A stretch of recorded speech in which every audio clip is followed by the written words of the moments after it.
Good morning. Some news on the Bo and Byram front from the Sabres for yesterday. Bo and Byram and the Sabres will be headed to arbitration, which means that teams around the league can no longer offer sheet Byram. This also means, however, that the two sides will head to arbitration hearings unless a deal is made beforehand. That deal can either be a contract with the Sabres, or the Sabres can still trade Byram's rights to other teams prior to these hearings. Arbitration is set to begin on July 20th and run through August 4th. The Sabres also still have yet to sign defenseman Connor Timmins, who is an RFA. Timmins was acquired by the Sabres from the Pittsburgh Penguins on day 2 of the NHL draft for Connor Clifton in the 39th overall pick. Timmins and the Sabres will also be headed to arbitration if a deal is not made before the start of the hearings. For more information on all this, Paul Hamilton has more on our website, WGR550.com. History was made in the NBA yesterday as the league's first ever 7-team trade was made official. The Houston Rockets, Brooklyn Nets, Golden State Warriors, LA Lakers, Minnesota Timberwolves, and Phoenix Suns were all involved. The trade centered around Kevin Durant being sent from the Suns to the Rockets, but also saw 5 other players involved, including 13 total draft picks being swapped amongst the teams. And Wimbledon continues on this morning with 4 more matches in the men's singles. Number 1, Jannik Sinner plays at noon against 19-ranked Grigor Dimitrov. That's your Paddock Chevrolet Sports Update. Paddock Chevrolet, celebrating 90 years of being your hometown dealership. I'm Josh Schmidt for WGR Sports Radio 550.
All right, quick question for the stream, the chat.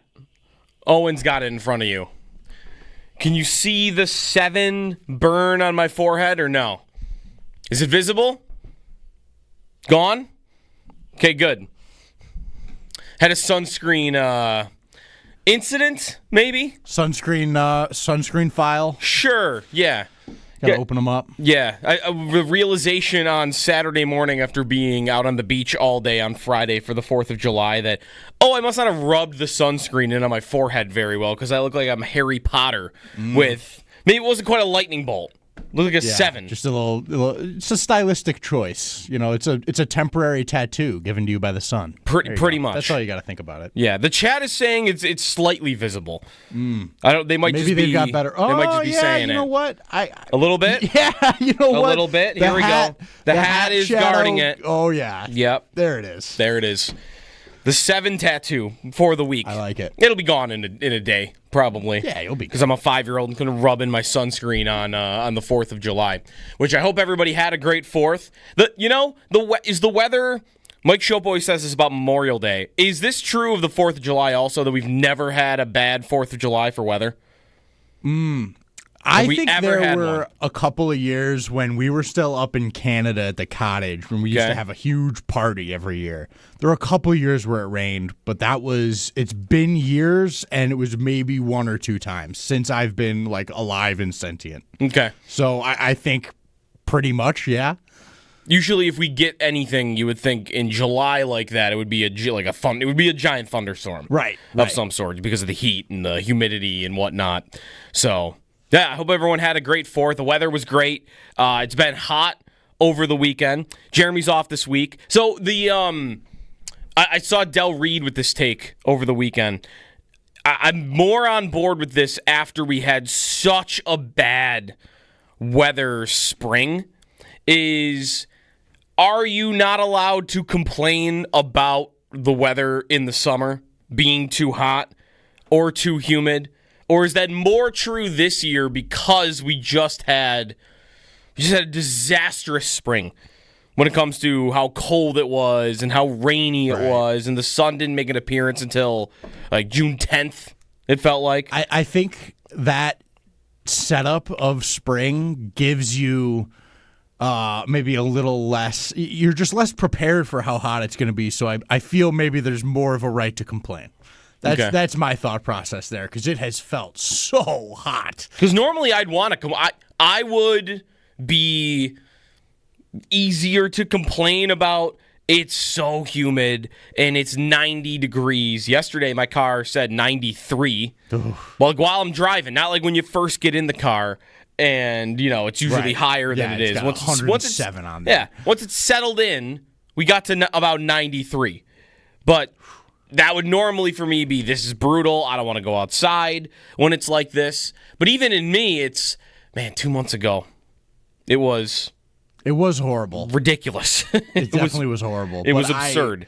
I personally can't stand the humidity specifically.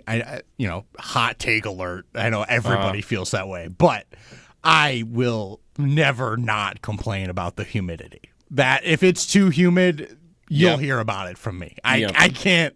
I don't care what the spring was like. We could have been in the ice age, and if 2 weeks later, if it's 98% humidity, I'm mad. Brutal. I just can't do it. I hate it.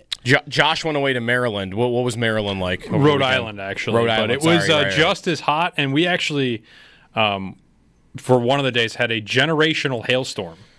Generational hair. Careful with the word generational. That's what people there were saying. Okay, that's not me. That's Rhode Islanders. Does that make it? Does that mean the size of the hail, or I think it was more so the amount. Like there were videos that we saw.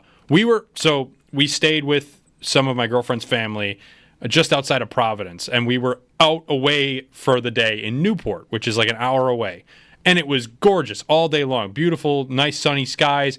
And right at the end of the day, it started to rain. We were like, "Oh, this kind of stinks. Whatever. Let's go home." Mm-hmm. As we're driving home, we're seeing more and more like down tree branches, signal lights are out, like all this like storm damage. And we were like, what happened here? And we asked one of their neighbors, and they're like, yeah, we had hail, we had wind, we had thunder and lightning. It was crazy. And there were videos of people shoveling hail. Like shoveling hail off of their like steps and stuff. Like they just got an ice storm in December. Yeah, and we were without power for like almost 24 hours. It was kind of crazy, but that was something. But then all the other days were great, so that was good. That's good. I got a lot of sun too. I also had a bird pooped on me on the beach. I was laying there taking a nap, and what percentage? Nice wake up call. So you were laying out, like you were stationary. You weren't walking. Yeah, I was laying down, just hanging out, sitting in the sun. And there it was. Yep. What percentage of people have had that happen to them? We think. Does it happen more than we think? Have either of you guys? Never. Never. I've caught in a real light shrapnel at some point. I know that. But never a full-blown like beach laying down right on the chest. Wasn't a direct hit? It was. Yeah, it was. There was. What percentage of people do we think that has happened to? Isn't it good luck? Do we think it's happened to 50% of people at some point in their lives, just once? 50 seems high. 50. I mean, a lot of people, you get how many summers? There's a lot of summers. I'd say some people live in areas where there's birds all the time. Right. Yeah. I think it probably also depends on what you're doing with your life day to day based on how much you're outside. I mean, I'm surprised it never happened to me when I was like outside building houses on roofs. It never happened out there. Unsurprisingly, there's no statistically backed percentage of this, but no studies. No, there's no studies on this, but it does seem like it's not super high, but it's not actually that low either. I would bet it's happened to more people than I bet we think. Well, there's July 7th, so we are still in the middle of the football quiet season. NFL Top 100 continues. The Sabres made some news yesterday. I woke up this morning thinking about the Bills' regular season and how important that feels this year to everybody. I got a point to make about why you should care. If you are in the camp of, talk to me in January, and not to say you don't enjoy the Bills' regular season. Of course, we still have training camp to go through in the preseason. But if you are one that will watch the games and enjoy them, but the results, maybe you don't live and die by them because you expect the Bills to win the division, you expect them to make the playoffs, you expect Josh Allen to be in the running for MVP, but you're mostly, talk to me in January. I'm living for January right now when it comes to the Bills.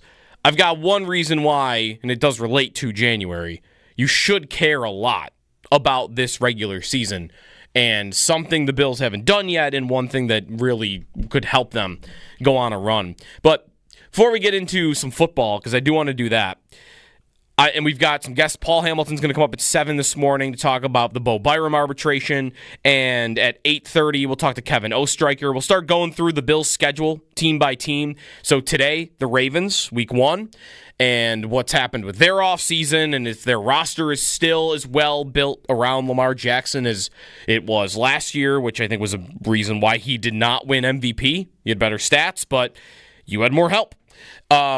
And then finally, at 9 o'clock, we'll get some fantasy football and with Adam Krautwurst. But to start on what the Sabres did yesterday, because I was surprised, caught off guard by the team opting for arbitration with Bo Byram, who still is a Buffalo Sabre, on July 7th. And if maybe you were on vacation for a couple of weeks and you unplugged and thought, all right, let me see what the Sabres have done. Surely they must have traded Bo Byram away. They have not. And now they are making a additional move decision with him. The player, I guess, gets first crack at this. And the player decided, no, I don't need it. I don't want arbitration. And for one reason that I think we all discovered reading the situation and seeing why the Sabres might have done this is now Bo Byram cannot sign an offer sheet. And if he had opted for arbitration, he would have known that. So then it's the Sabres' turn to decide whether or not they would like to do it. And they go ahead and say, yeah, we'll do arbitration, which, hey, that can get ugly between players and between teams, but the Sabres, I'm sure, do not currently view this as a long-term relationship. They might think that any day, any minute, he's going to get dealt. So it's a leverage play. He no longer can sign that offer sheet with any team. As of right now, he is ineligible for it.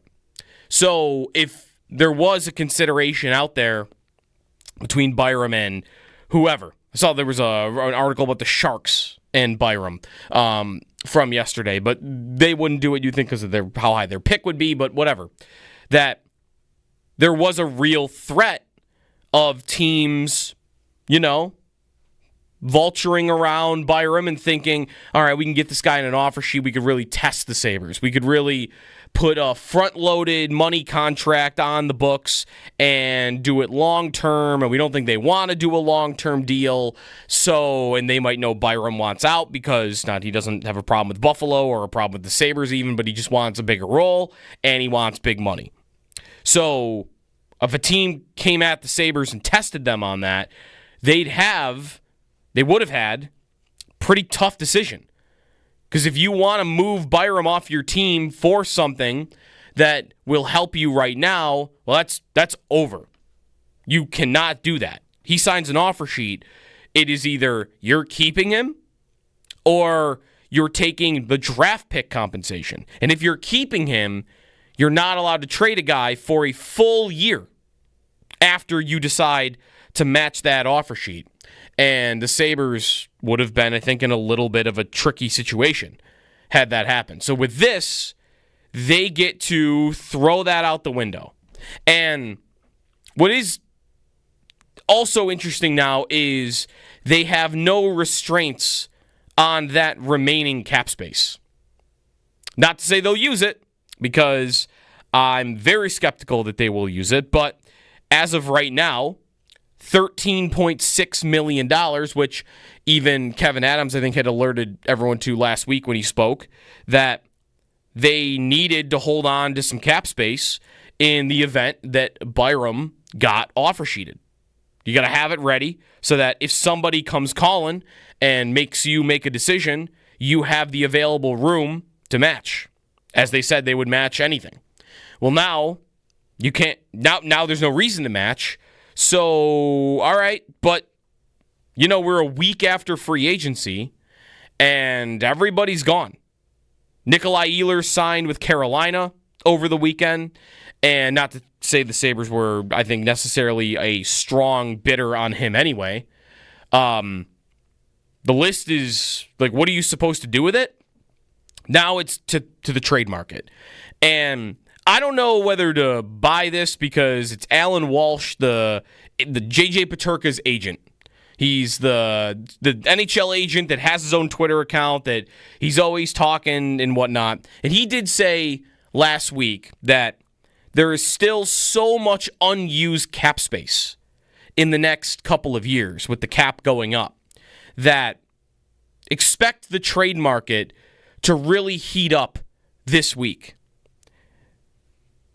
Take that for what it's worth. You heard a lot of, going into the NHL draft, from certain insiders, this is going to be a busy one. Everybody's home, and they've got their deals lined up because they're not waiting to get out into the floor together, so maybe some things would be more advanced. And then NHL draft night showed up, and there was nothing. Nothing. No action, no big trades, really, nothing big happened. So, false alarm. And this is probably, I would say, another false alarm. But there is a lot of unused cap space around the league. The Sabres, I don't think they want to necessarily go to arbitration. I don't think they want this situation to drag on with Byram. I don't even think he's really worth it. I think he's a good player. And I think you would get some pushback from some on even calling him that. And there might be some others that think he's even better than that. That, no, he's great. Look at, 15th in the league last year in even strength points amongst defensemen. And that's doesn't get power play time and put up 40 points last year. No, this guy's really, really good. And then there's another camp that I think has a lot of data behind them that looks at Bo Byram and says, yeah, this guy is only good when he plays with Rasmus Dahlin or Cale Makar. Which, that could be a lot of people. That could be, is he the Marquez Valdez-Scantling of the NHL? Where, oh yeah, you put up some numbers in your career, but you've played with Aaron Rodgers and Patrick Mahomes. Congratulations. You had a lot of help going your way over those couple of years where you're putting up some numbers. And Byram has had that.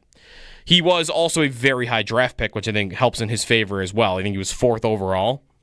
So maybe it depends how good you actually think the player is. I don't think he is near good enough to warrant all of this. Is it even a problem though calling it a headache? I wouldn't want to call it a headache. It is the point in the year where there's really not a lot else happening in the NHL. Free agency's mostly settled down. Teams have built their squads. They've got their trades that they've made. And you'll have a couple of tinkering moves, I think, between now and the start of the season.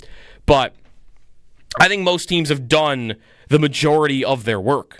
So who's going to want Byram? And did the Sabres play it well? Because one thing about taking it this far, as they now head into an arbitration battle potentially, is I do wonder if they would have as big a market today for him as they might have a month ago, right after the season ended. That's my, I think, biggest unanswered question about this is the organization doing themselves a favor in holding on to this asset for this long, or are they just weeding out the market? Is the market just fulfilling itself and basically operating under the assumption that the price is too high for Byram, so let's find our other moves, and then will the Sabres be stuck with going to arbitration with Byram and then kind of getting worked out and walking him straight to UFA in this contract? And I think it gives some leverage now, but I also think it splits it. You right now, to me, you got to be trying to find a sign-in trade or somebody to take him off your hands before this hearing. Because he signs this contract for this hearing, and now you're trading for a player that's getting walked straight to their UFA, and you have zero leverage with that guy. If you're the team if, say, whoever, the Rangers is a bad example, but Calgary wants to trade for Bowen Byram now. If they trade for him after this arbitration hearing, you're now purchasing a player for 2 years. Right. Most likely.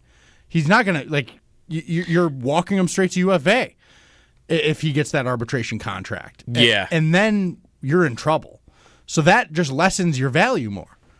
That's if he goes for 2 years also. So if you're not familiar with how this works, when the team decides to take you to arbitration, the player gets to decide the term. Right. And I think though it's only 1 or 2 years. Correct. So that I've seen a lot of that now he can go for 2 years and now he's under contract until he's a UFA. I don't know though that he would want to do that, because if he's expecting a trade, which I still think he should be, then signing a 2-year deal makes him ineligible, I believe, to sign the long-term extension right now with whatever team he might get dealt to.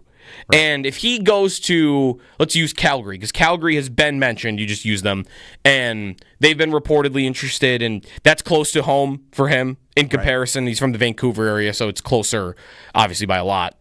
And they need a guy. They need a guy to play on the power play and play big minutes. So, all right, Calgary trades for him, and he likes the idea. He's like, I could see a role here for myself. I could put up big numbers, and I'm closer to home than I was in Buffalo by a lot, and the team was better last year, so I've got that going for me. Yeah, I think I'd like to stay here. Oh, wait a minute, I signed a 2-year contract. Right. Now, he might not care that much because, just in a year I'll sign it. In a year I'll be eligible for the 7-year extension. Give me some time. But if he would like to get that big payday right now, then he makes himself ineligible by going for a 2-year deal. Yeah, I think... Depends. I think it depends on what he wants to do, but I would be very surprised to see him as a player that is his caliber... Give away that. He would be giving away a little bit of leverage. Yeah. It would be a high risk, right? Low reward. The other benefit of that is you do 2 years, that's another year of that cap, blowing up. Yeah. And that's just another couple of million you can stuff in your pockets. I think that he has very little motivation to do anything other than say, all right, give me the 2 years.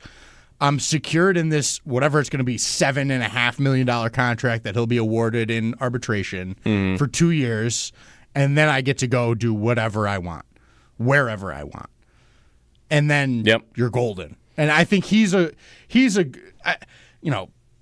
not unbelievable. I agree with you. I don't think he's some sort of franchise changer or anything like that, but he's a good defenseman. He in the right situations. As almost any player in the NHL is, it's hard to transcend your environment as a player in the NHL in a lot of ways. There's very few guys that can do that, and he is certainly not one of those. But he's an asset. He's a good player that people want and are attracted to. So he knows that. His agent knows that, and he knows if I can get a respectable contract out of this arbitration hearing, I can make a whole lot more money than I could if I signed a long-term extension right now, even. And I think the only reason he didn't that camp didn't decide, let's do arbitration ourselves, is they wanted the offer sheet possibility as an ejector button. I'm sure they wanted that still out there. And so the Sabres have decided to take that away, but I think with that, they've also sacrificed a little bit of their leverage here. Yeah. So it's going to be interesting to see where it plays out. I got to think and got to hope that they're looking for a move before that hearing.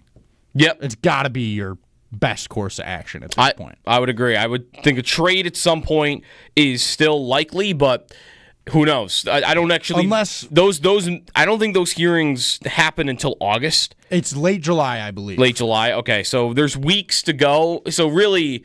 Like, I'm not on alert right now that it's like going to happen any second. Like, it could happen today, it could happen in 2.5 weeks. Right. And I feel like, none of that would be surprising.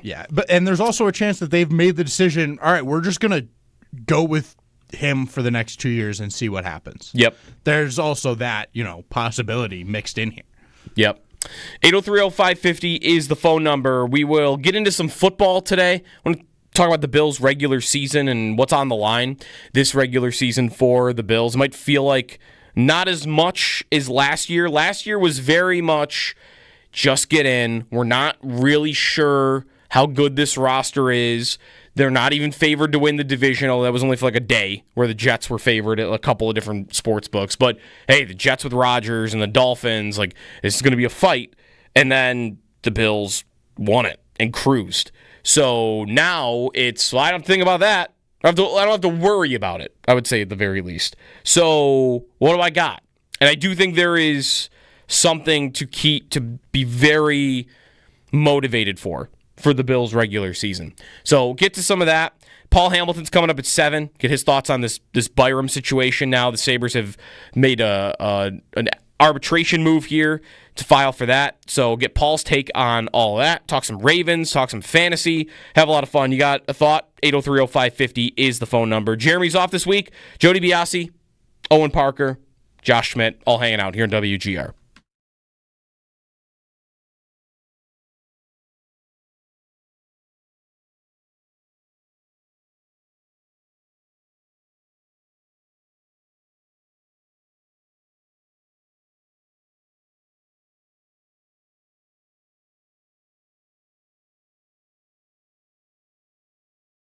I was surprised, caught off guard by the team opting for arbitration with Bo Byram, who still is a Buffalo Sabre, on July 7th. And if maybe you were on vacation for a couple of weeks and you unplugged and thought, all right, let me see what the Sabres have done. Surely they must have traded Bo Byram away.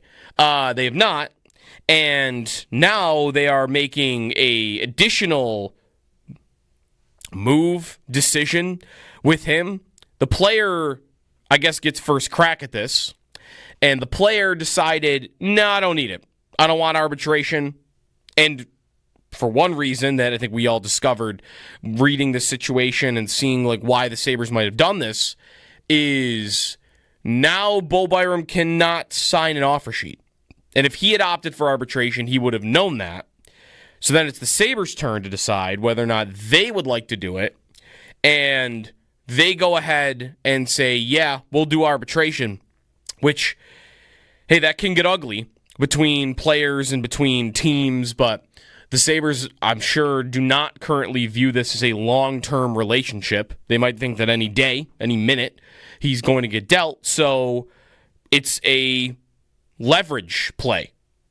He no longer can sign that offer sheet with any team. As of right now, he is ineligible for it.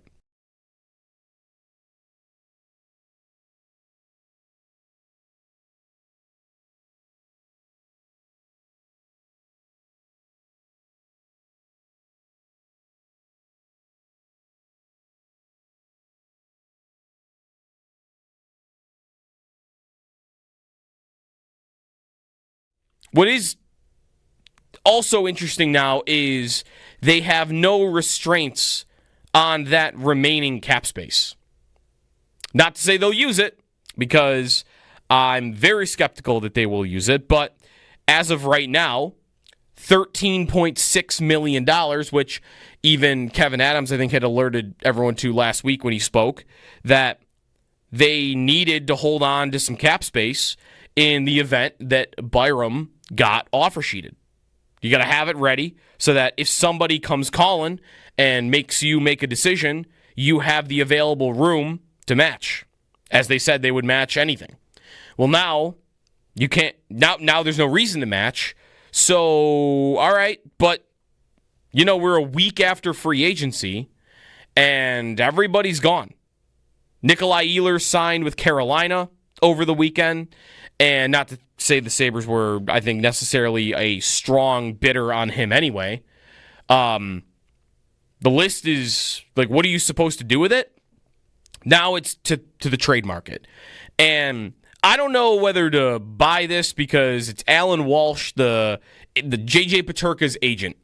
He's the NHL agent that has his own Twitter account, that he's always talking and whatnot. And he did say last week that there is still so much unused cap space in the next couple of years with the cap going up that expect the trade market to really heat up this week. Take that for what it's worth. You heard a lot of, going into the NHL draft, from certain insiders, this is going to be a busy one. Everybody's home, and they've got their deals lined up because they're not waiting to get out into the floor together, so maybe some things would be more advanced. And then NHL draft night showed up, and there was nothing. Nothing. No action, no big trades, really, nothing big happened. So, false alarm. And this is probably, I would say, another false alarm.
More news on the Bowen Byram saga for the Sabres. Sabres and Byram will be headed to arbitration, which means that teams around the league can no longer offer sheet Byram, but it also means that Byram has a little bit more control of his situation in terms of how long his next contract could be.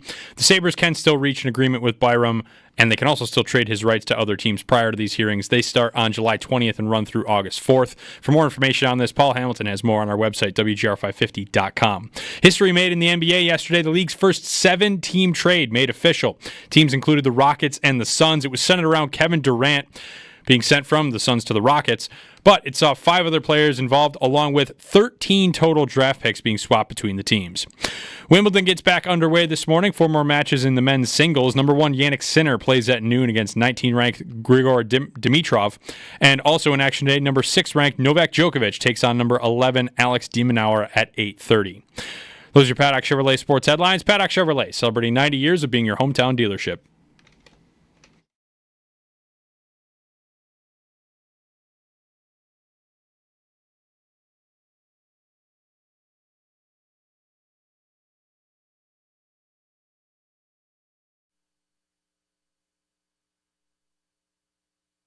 Alvarado the fake, now it's hooked in, it takes a flick and it's in, it's Edson Alvarez! The flag comes up for offside. Mexico have had multiple goals ruled out for offside at this tournament. It stays together, and then do they step? It's not on this one, it's the second one. Oh boy, looks like Edson Alvarez, he might be onside there and kept on as the U.S. were trying to step out. And it is a good goal. It is a Mexico goal. It is Edson Alvarez who's given Mexico the lead with 12 minutes to play. The U.S. falls in the Gold Cup final to Mexico. 1 year away from the FIFA World Cup in the U.S. with their quote-unquote golden generation. And I feel like every time they play, it's like, uh-oh. This is what we got for next year. It's not going great. They did. We talked to Brian Mazurowski down the hall from WBEN, who's very in on this, that the U.S. finally went for the big European manager, and it's still just not going great. and how many right now that aren't plugged in like day to day on the U.S. men's national team are like, oh, yeah, this is same old same. They've been telling me for 20 years that they're finally going to be great, and they're never actually going to be great. So we'll see. World Cup next year. A lot of soccer right now. The Club World Cup has been kind of a flop, I think. I saw a story that ticket prices for the semifinal for the Club World Cup that they're having here in the U.S. with all the top clubs in the world.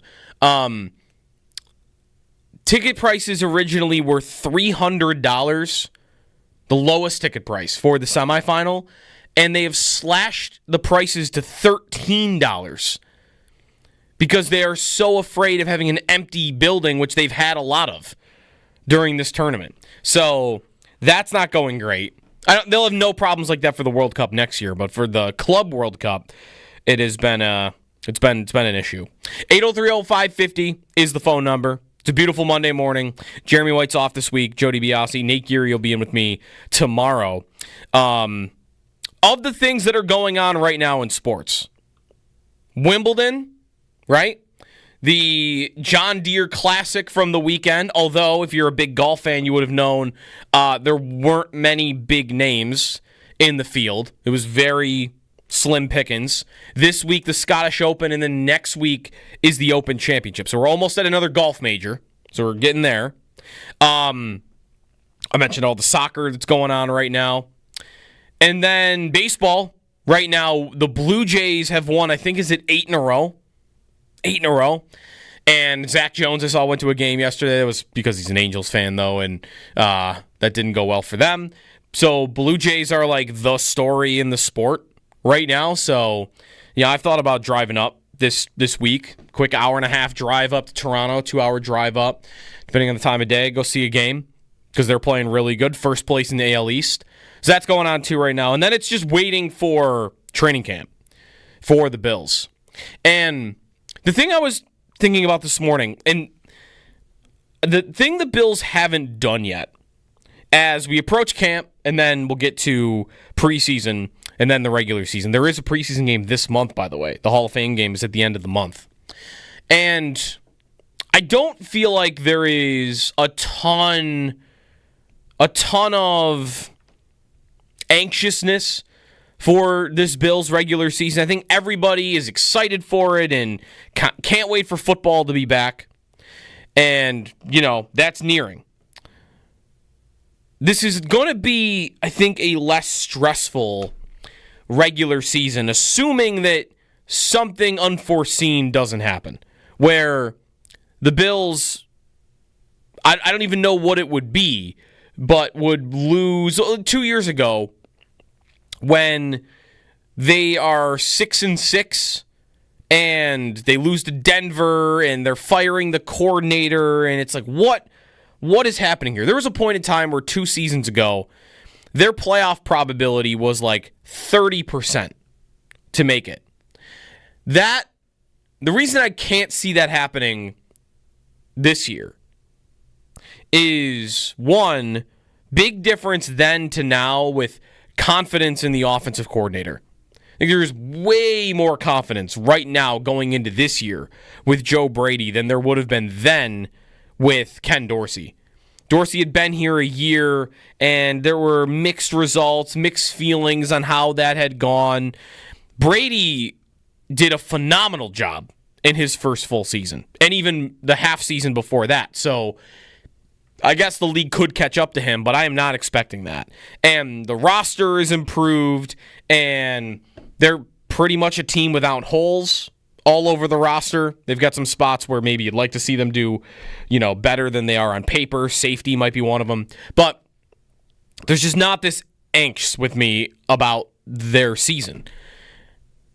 So, not really stressed, but there is absolutely one thing the Bills haven't done yet that I'd love to see them do, and I'm going to be all in on seeing them do. And I put a poll up on Twitter, and half of our voters out of 3 options are saying the same. Like, the reason that this regular season is important is I am all in on getting the 1 seed.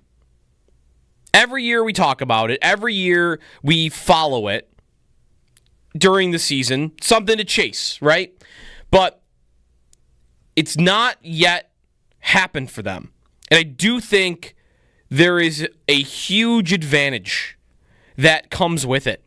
And if they are ever going to make the Super Bowl, I think we've seen time and time again, they fall on the road. Often at Arrowhead Stadium in Kansas City. And I know there is also the one time where they did lose here. So, for me, depending on how important you see the 1 seed as, there's also how you see the benefit of it.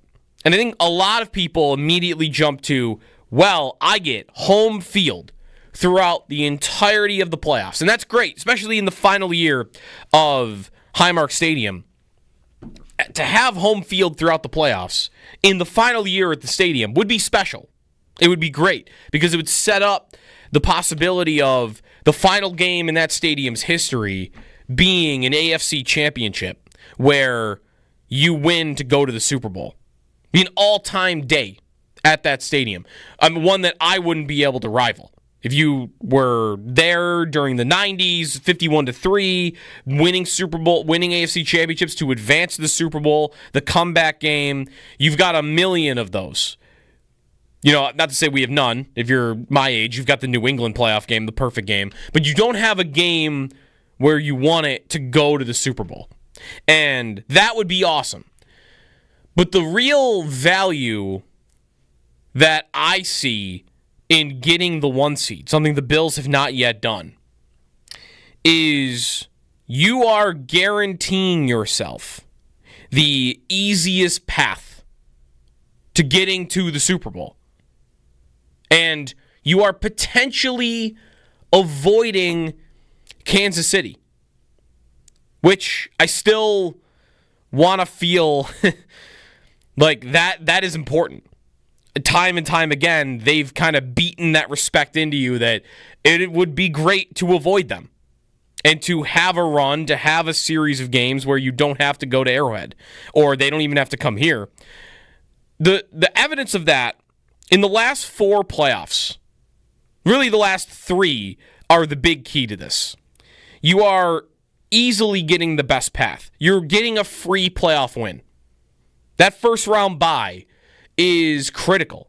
Free playoff win. You don't have to potentially lose anybody to injury the week before. I think the rest versus rust debate has leaned rest in recent years as being much more valuable. And then it really sets up for the Bills or whoever would be that 1 seed winner to have the easier second round game to the point where you might only have to beat one truly elite team to get to the Super Bowl. In the last 3 years, the path of the 1 seed, starting in 2022, and then I'll work my way up to 2024. Starting in 2022, the 1 seed's path, Jacksonville, Cincinnati. That's it. Just 2, remember. You don't have to play that third game. Last year, the Bills go Denver, Baltimore, Kansas City. That's tough.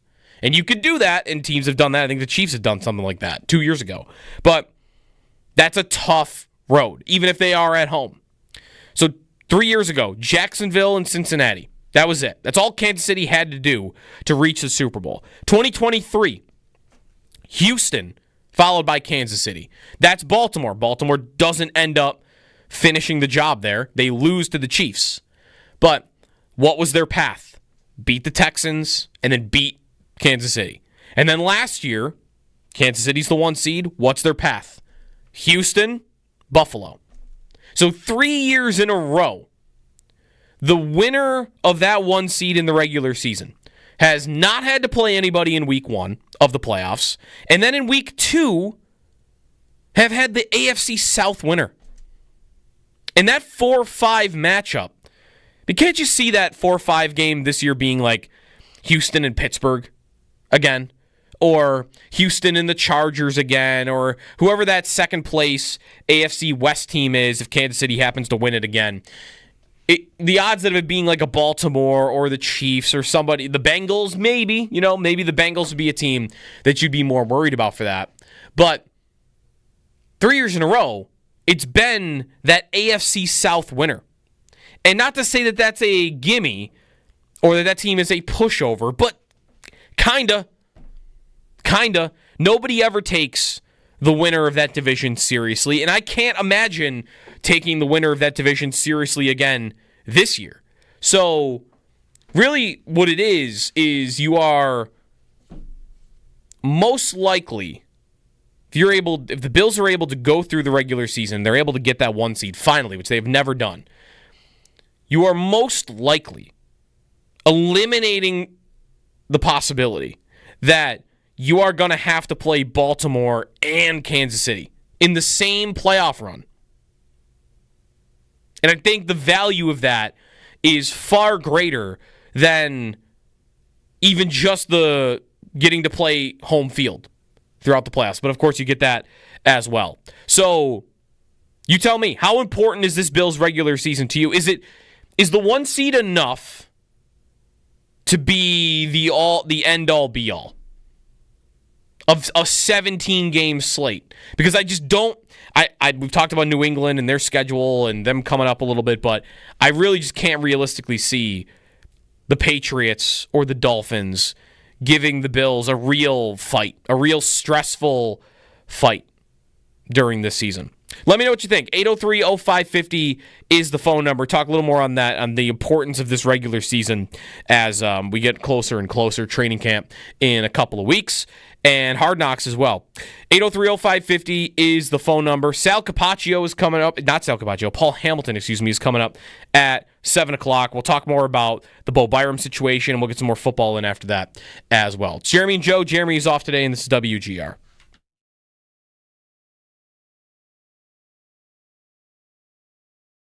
What is also interesting now is they have no restraints on that remaining cap space. Not to say they'll use it, because I'm very skeptical that they will use it, but as of right now, $13.6 million, which even Kevin Adams, I think, had alerted everyone to last week when he spoke, that they needed to hold on to some cap space in the event that Byram got offer sheeted. You got to have it ready so that if somebody comes calling and makes you make a decision, you have the available room to match.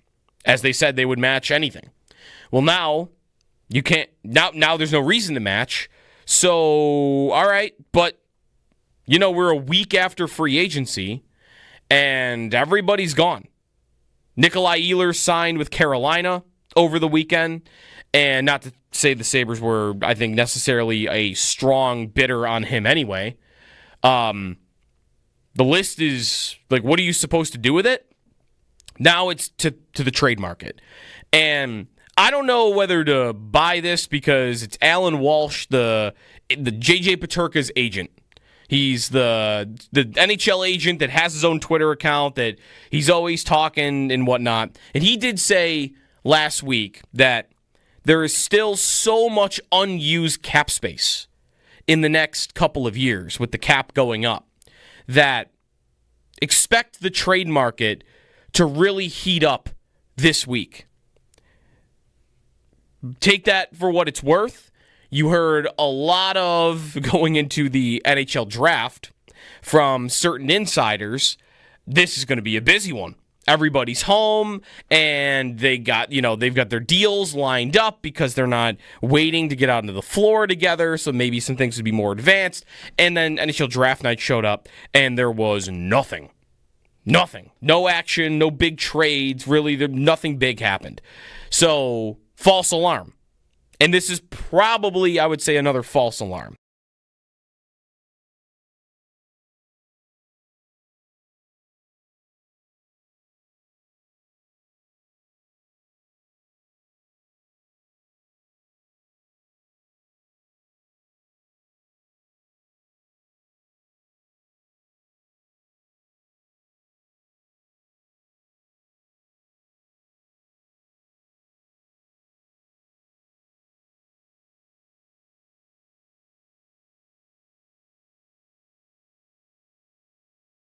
There's just not this angst with me about their season. So, not really stressed, but there is absolutely one thing the Bills haven't done yet that I'd love to see them do, and I'm going to be all in on seeing them do. And I put a poll up on Twitter, and half of our voters out of 3 options are saying the same. Like, the reason that this regular season is important is I am all in on getting the 1 seed. Every year we talk about it. Every year we follow it during the season. Something to chase, right? But it's not yet happened for them. And I do think there is a huge advantage that comes with it. And if they are ever going to make the Super Bowl, I think we've seen time and time again, they fall on the road. Often at Arrowhead Stadium in Kansas City. And I know there is also the one time where they did lose here. So, for me, like, depending on how important you see the 1 seed as, there's also how you see the benefit of it. And I think a lot of people immediately jump to, well, I get home field throughout the entirety of the playoffs. And that's great, especially in the final year of Highmark Stadium. To have home field throughout the playoffs in the final year at the stadium would be special. It would be great because it would set up the possibility of the final game in that stadium's history being an AFC championship where you win to go to the Super Bowl. Be an all-time day at that stadium. One that I wouldn't be able to rival.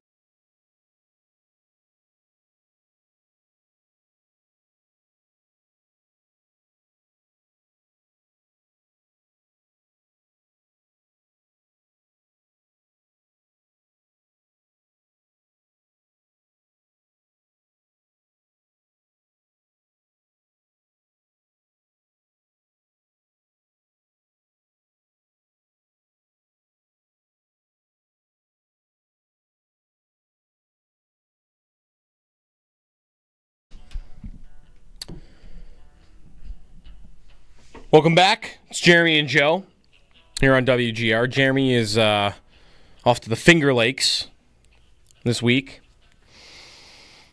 Was in the lake this weekend. Yeah, I like Lake Erie. It's just very rocky when you're... Well, does this depend? It definitely does. Where you walk into the lake. The only difference... I feel like I'm already exaggerating. It's a lot. The only difference. There's a lot of differences. The worst difference to me between, hanging out at the lake versus like being at the ocean is where I hang out for Lake Erie. It is rocks everywhere for like the first 5 to 10 steps of getting into the lake to go hang out. And that's not great. Yeah, but once you're past that, it's not bad. That's right. But yeah, like going to Fort Lauderdale like a month ago, it's just like you walk right out. Perfect. As someone who was just in the Atlantic Ocean 3 days ago, it is quite the difference. Off Rhode Island? Yeah. It's nice over there. The beaches they have, like, honestly, sometimes it feels like you're in Florida. It doesn't even feel like you're in the Northeast. Yeah. You saw Taylor Swift's house? I did, yes. In Rhode Island? Yeah, I would have not known she had a house in Rhode Island. Yeah, it's in this place called Watch Hill. It's like, if you could picture where every billionaire would have like a secret hideaway, that would be the place to go. Interesting. The houses there are I think massive. Not anymore. Josh has spoiled it. Everybody knows where they are now. No, this house is incredible. It's like it's like right near a lighthouse. It's up on a mountain essentially, and it's massive. It's got like a giant gate at the end of the driveway, but then if you walk down towards the lighthouse, you can look back and see the house, and it's like right by a beach and everything too. So it's pretty cool. And like, my girlfriend's brother was like, "Oh yeah, that's her house," and I'm like, "Interesting, really?" And I guess she was there like 2 years ago for 4th of July, so she does go there somewhat. So okay, yeah. The other thing that happened this week, by the way, is we got ESPN on here right now. Anybody watching a lot of Wimbledon right now? Alcaraz. The tennis is funny because they've had like 4 3. They've had like 3 on the men's side. 3 Michael Jordans in the last 20 years. In that, like, 3 dudes won every major. Djokovic, I saw a stat yesterday. I guess I didn't really truly realize how many he's won. I think it's 24. He's won 24 majors. And Federer and Nadal are both up there too. Carlos Alcaraz, he moves. I'm trying to think which of those 3 moved like this. Nadal, probably. He moves from side to side running across the court like no one I've ever seen. And I think I want to include those 3 all-time greats in that.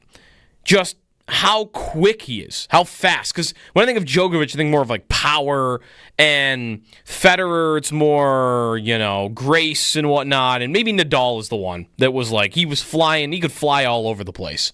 Because Alcaraz is fun to watch because of how fast he can be moving. He's like, no ball is ever dead, I feel like, with him. So him jumping up onto the scene after those guys retired, I know Djokovic still plays and is still very, very good, has kept me interested in the sport. So, Wimbledon.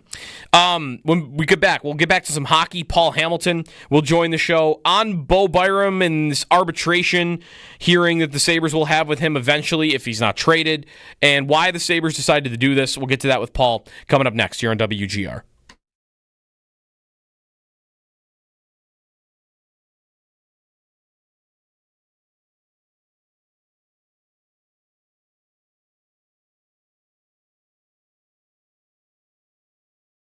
I was surprised, caught off guard by the team opting for arbitration with Bo Byram, who still is a Buffalo Sabre, on July 7th. And if maybe you were on vacation for a couple of weeks and you unplugged and thought, all right, let me see what the Sabres have done. Surely they must have traded Bo Byram away.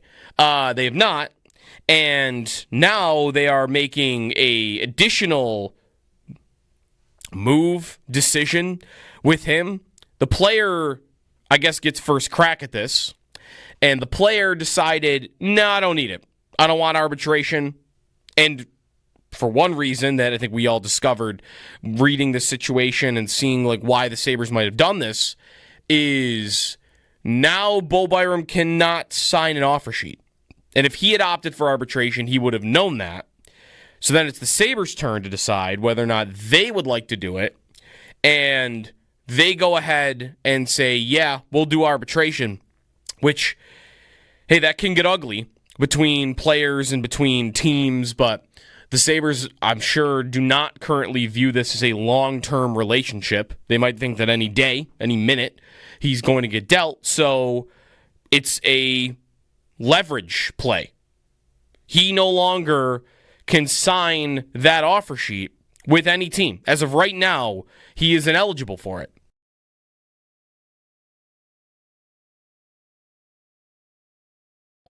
There's just not this angst with me about their season. So, not really stressed, but there is absolutely one thing the Bills haven't done yet that I'd love to see them do, and I'm going to be all in on seeing them do. And I put a poll up on Twitter, and half of our voters out of 3 options are saying the same. Like, the reason that this regular season is important is I am all in on getting the 1 seed.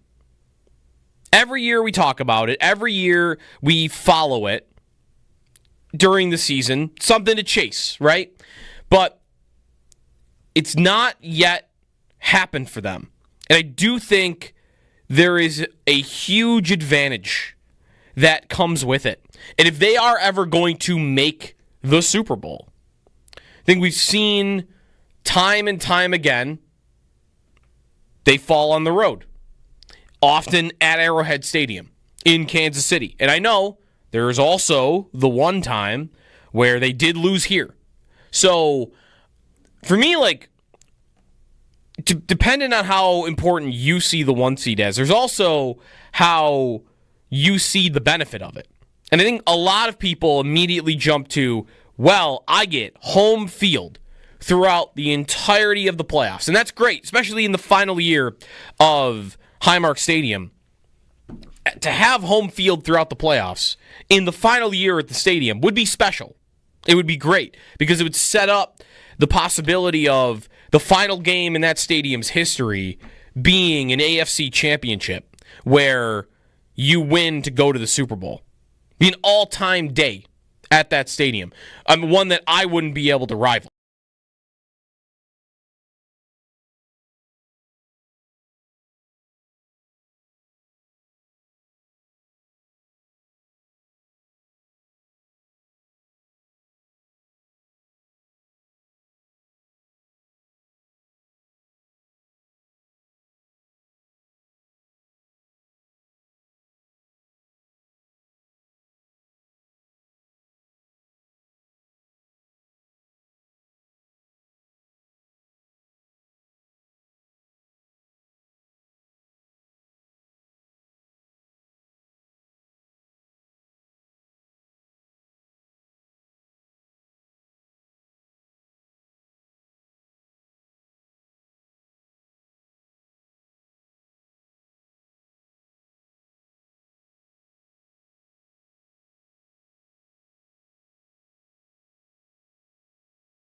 Good morning. More news on the Bowen Byram front for the Buffalo Sabres. Byram and the Sabres will be headed to arbitration, which means that teams around the league can no longer offer sheet Byram. This also means, however, that the two sides will be headed to arbitration hearings, which gives Byram a little bit more freedom in his decision with the Sabres. He can pick either a 1-year or 2-year contract if they get to the arbitration hearings, but the Sabres can still sign Byram to a new deal or trade his rights to other team prior to those hearings. They begin on July 20th and run through August 4th. The Sabres also have yet to sign defenseman Connor Timmins, who is an RFA. He was acquired by the Sabres from the Penguins on day 2 of the NHL draft.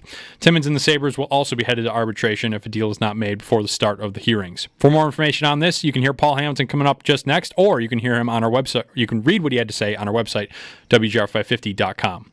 History was made in the NBA yesterday as the league's first ever 7-team trade was made official. The Rockets and Suns being the centerpieces of the trade as Kevin Durant heads from the Suns to the Rockets, but 5 other players were included along with 13 total draft picks being swapped amongst the teams. Wimbledon continues on this morning. 4 more matches in the men's singles. Number 1, Jannik Sinner plays at noon against 19th-ranked Grigor Dimitrov. And also in action today, number 6, Novak Djokovic takes on number 11, Alex de Minaur at 8:30. That's your Paddock Chevrolet Sports Update. Paddock Chevrolet, celebrating 90 years of being your hometown dealership. I'm Josh Schmidt for WGR Sports Radio 550.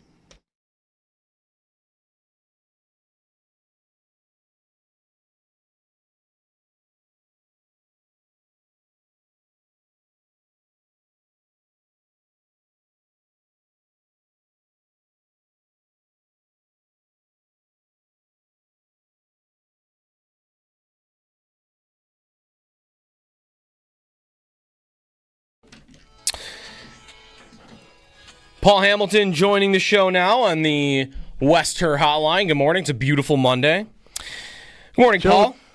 How you doing, Joe? Pretty good. Don't you think if the NHL GM tried to do a 7-team trade like the NBA, their heads would explode? Good Lord, Paul. I mean, it would. I think they'd all quit on the spot, like just upon trying it. Has there even ever been? There's been 3-team trades, right? Yeah, I don't know how far, how many, but not 7. No. That I know of. 7. The amount of effort that would even take in the first place. Part of that, too, is the NBA rules, Paul, are so complicated with trades and salary matching and, One thing the NHL might have going for itself is it's easier to follow as a fan because it's a little bit more simple with the contracts, at least. Yeah, no, I agree with that. Yeah, no, definitely not more than a 3-team. I don't think I've ever seen in the NHL. Paul Hamilton joining now on the Western Hotline. So some things that happened over the weekend.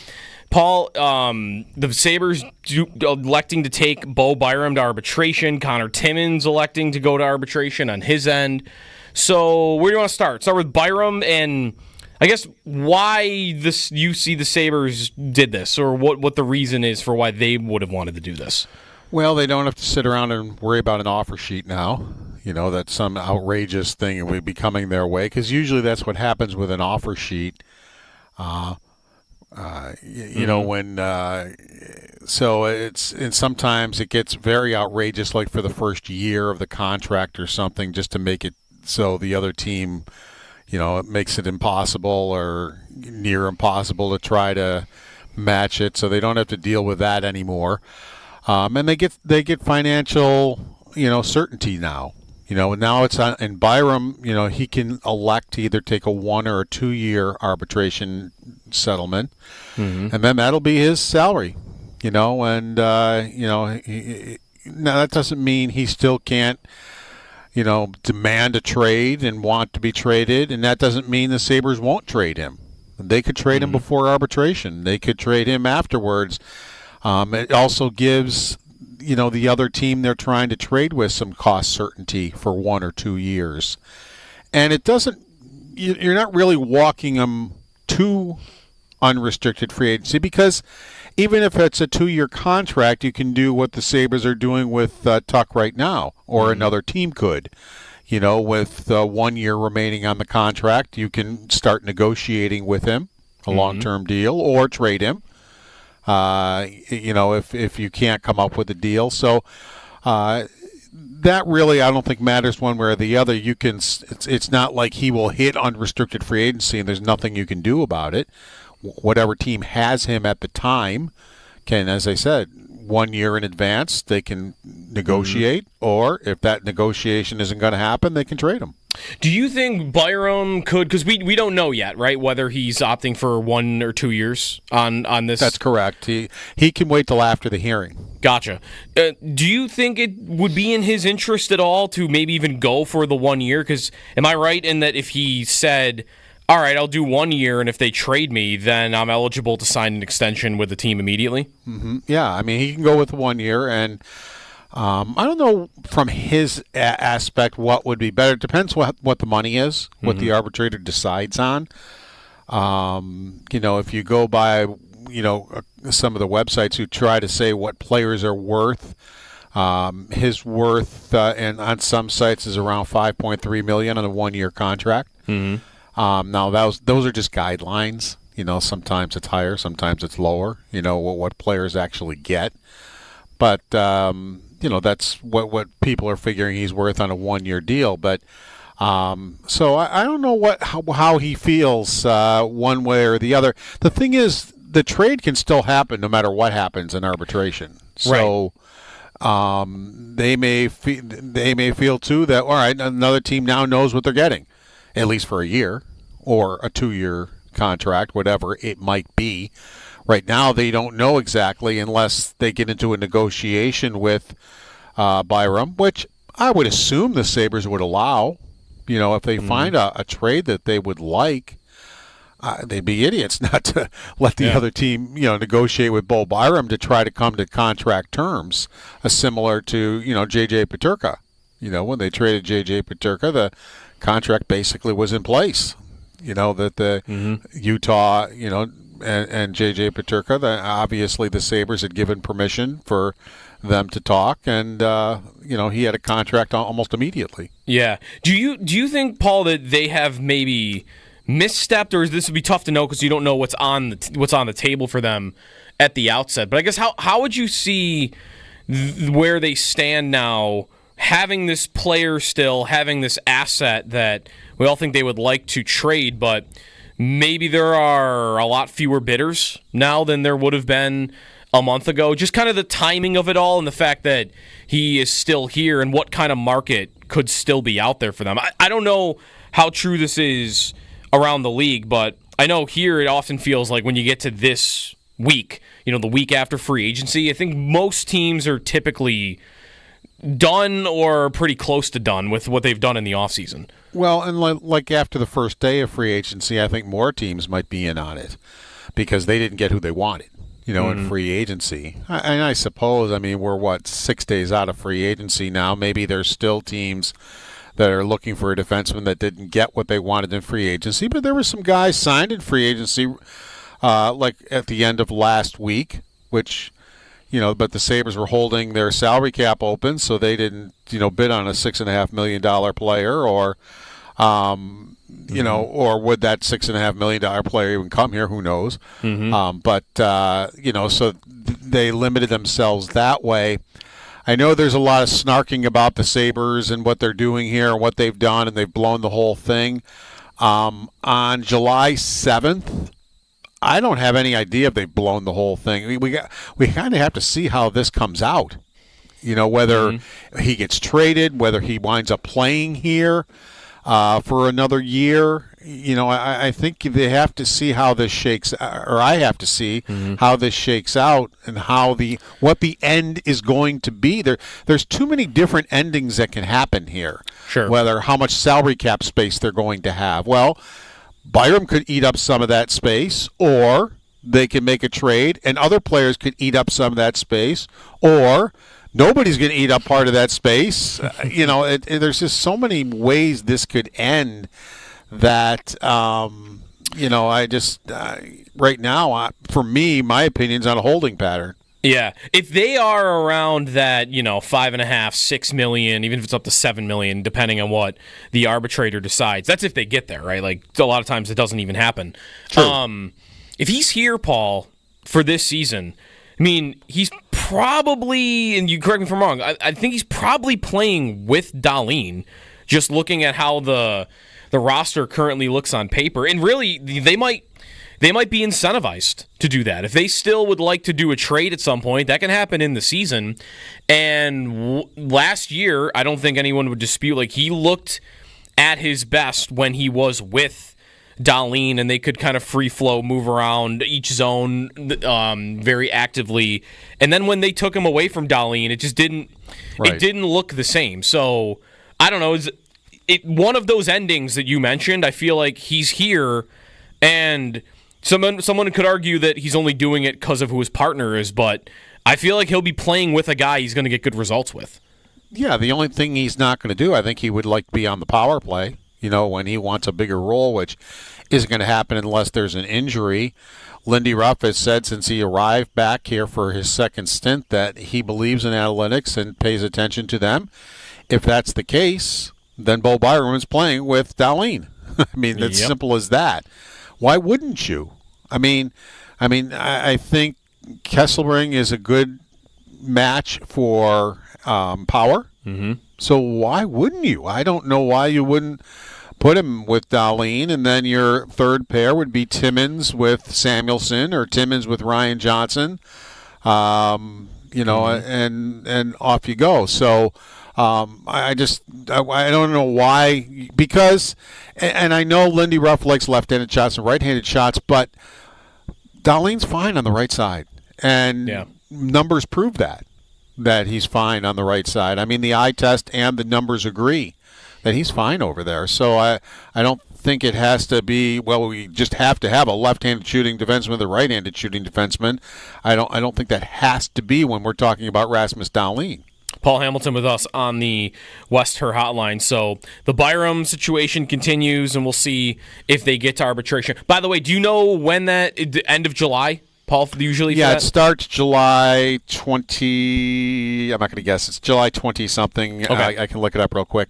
And then the hearings go into the first week in August. So Gotcha. They could be scheduled, haven't been released yet. Usually the NHLPA will release that, or they're still trying to get those things, scheduled, and then they'll release what it is. So the other story here is about Connor Timmins, and he did elect for arbitration? Yes, he did. He was $1.1 million last year on the salary cap. So I don't think it's going to be an outrageous number, and he will eat up a little bit of their salary cap. Yeah, not a lot. I mean, even if he gets $2 million, I mean, he's still going to eat up a little bit of the hearings are between July 20th and August 4th. Right. So Timmins, who everyone expects, I think, to play on the third pair to start the year, traded forward during the draft, and then that's kind of it, right, Paul? Like, the only other contract to figure out would be Devin Levi, and I don't think there's really much to do there unless there's nothing he could really even do, right? Like if he was, oh man, you signed Alex Lyon and now my spot in the NHL is tougher to acquire. I don't know that he would approach it that way anyway. And if he did, I mean, like you can't really do anything about it. They've got your rights. Yeah, they do. And Levi has no leverage whatsoever. Not like Alex Tuck, who, in my opinion, has all the leverage. Levi really doesn't have any leverage at all. What's he going to do, hold out? Right. I mean, that at this point in his development, I don't think that's a good idea for him. So, he doesn't have the leverage. But, I think, now's the time they should be negotiating with Tuck, which they will be, and Michael Kesselring. You can do the same thing with him right now, too. And you could get him signed to an extension also. So if it were me, I would be talking with both players' agents. And Tuck, I would assume, would be their priority one right now. Oh, absolutely. Absolutely, he is. And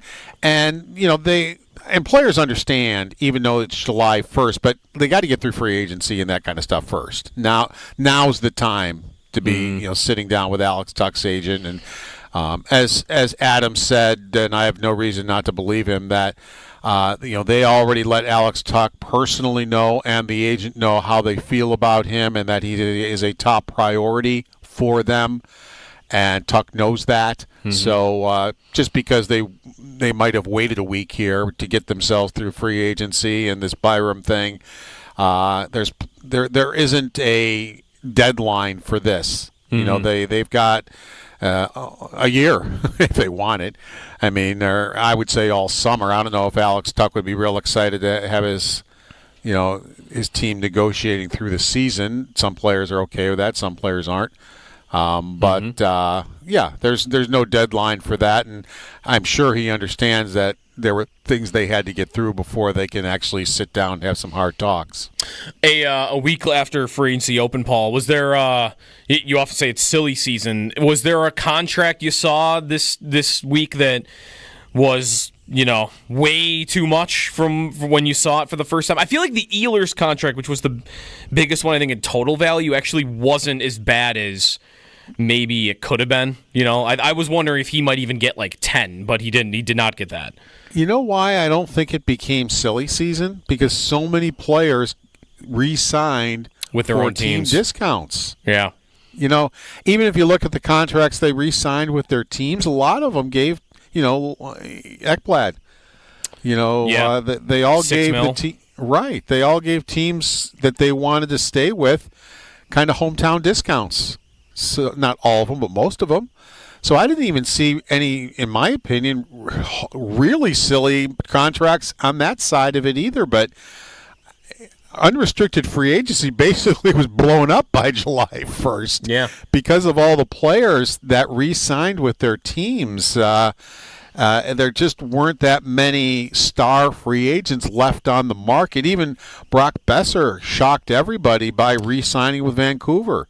They thought they were at odds. A lot of people thought they were at odds, and that would never happen. And they're mad at each other. And and the rest of it. But sure enough, he re-signed with Vancouver. So I guess you can't always believe what you see.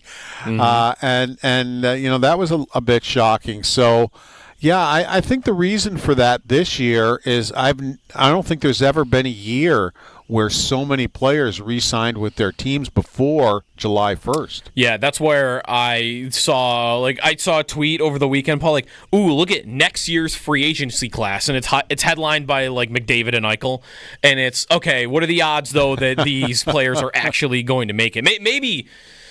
Maybe one of them does. I don't know, but you're not getting that whole list that ends up making it. Guys will re-sign. The only way McDavid and Eichel make it to free agency is if they don't want to play for their teams anymore. Now, in Eichel's case, I don't have any indication whatsoever. He likes playing in Vegas and likes the way he's been treated there. So now that could turn bad. Who knows? But so I would be shocked if they didn't work out a deal. And I don't know how McDavid feels about playing in Edmonton, quite honestly.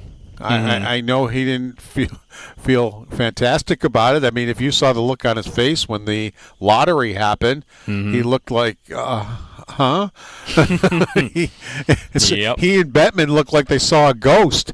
Bettman didn't look real happy either. And McDavid wanted to play in Buffalo. If you remember, Erie played, I think it was a preseason game here, and I remember the press conference where he showed up and was really excited about Buffalo and everything, and he was hoping that the Sabres won the lottery. That's where he wanted to go, and the next thing you know, he's in Edmonton. So, honestly, I really don't know if we know or if anybody knows how he feels about playing at Edmonton. Yeah. On the Eichel thing too, Paul, I agree with you. I don't see any reason why he would want to leave Vegas. The only thing, though, that I've always thought with him is, does he have a strong motivation to go home, to go to Boston? But even that, if he does, what if the Bruins are terrible this year? He's going to sign up to go play for a team that has 70 points. I guess it depends how good you think the Bruins are, though. Well, he did that once.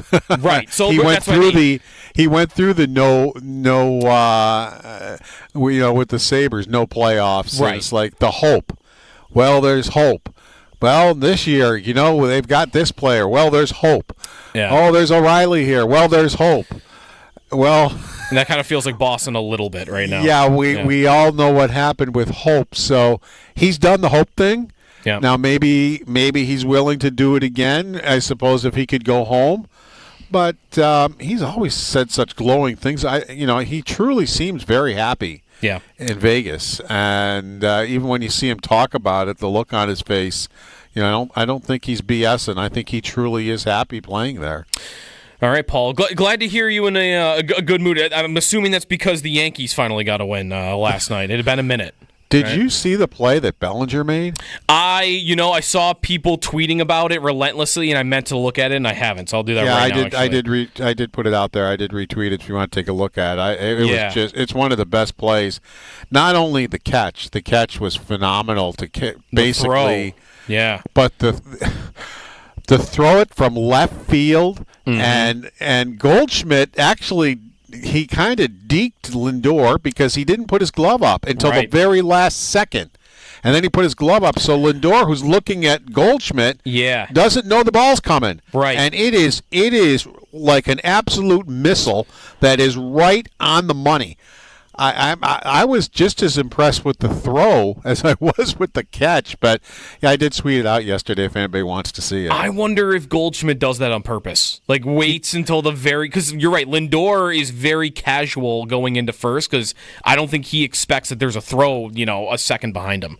I don't remember which Yankee announcer said it, but they felt he did. Okay. Because he's a fantastic first baseman. He made a double play later, an absolute shot at him.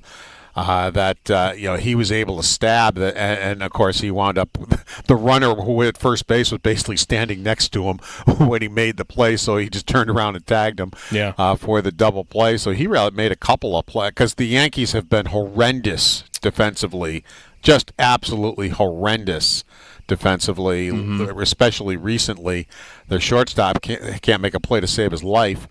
And to make two sparkling defensive plays that they probably lose the game if they don't make those two plays.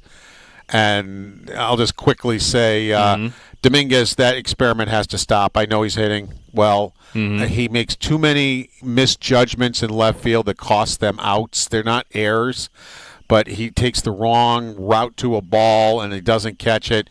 You've got one of the best outfielders in baseball. Bellinger should never be on the bench, and he's actually hot right now.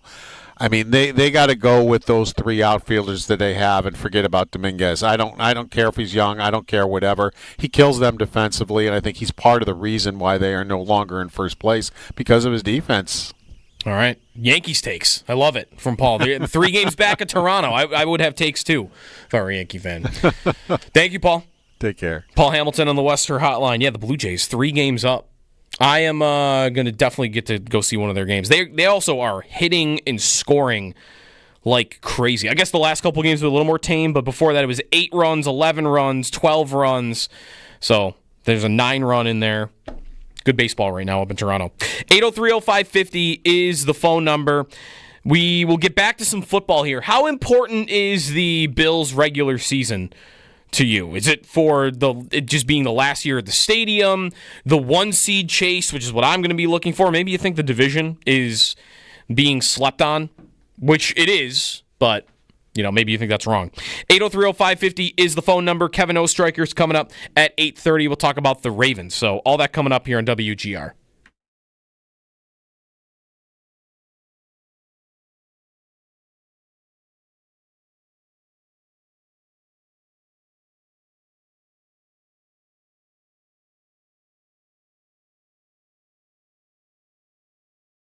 There's just not this angst with me about their season. So, not really stressed, but there is absolutely one thing the Bills haven't done yet that I'd love to see them do, and I'm going to be all in on seeing them do. And I put a poll up on Twitter, and half of our voters out of 3 options are saying the same. The reason that this regular season is important is I am all in on getting the 1 seed. Every year we talk about it. Every year we follow it during the season. Something to chase, right? But it's not yet happened for them. And I do think there is a huge advantage that comes with it. And if they are ever going to make the Super Bowl, I think we've seen time and time again, they fall on the road. Often at Arrowhead Stadium in Kansas City. And I know there is also the one time where they did lose here. So, for me, depending on how important you see the 1 seed as, there's also how you see the benefit of it. And I think a lot of people immediately jump to, well, I get home field throughout the entirety of the playoffs. And that's great, especially in the final year of Highmark Stadium. To have home field throughout the playoffs in the final year at the stadium would be special. It would be great because it would set up the possibility of the final game in that stadium's history being an AFC championship where you win to go to the Super Bowl. Be an all-time day at that stadium. One that I wouldn't be able to rival.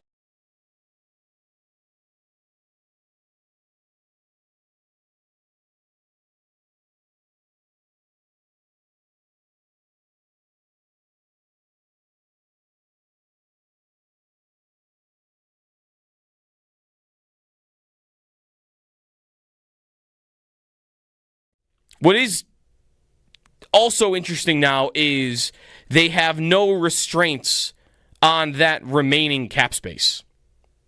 Not to say they'll use it, because I'm very skeptical that they will use it, but as of right now, $13.6 million, which even Kevin Adams, I think, had alerted everyone to last week when he spoke, that they needed to hold on to some cap space in the event that Byram got offer sheeted.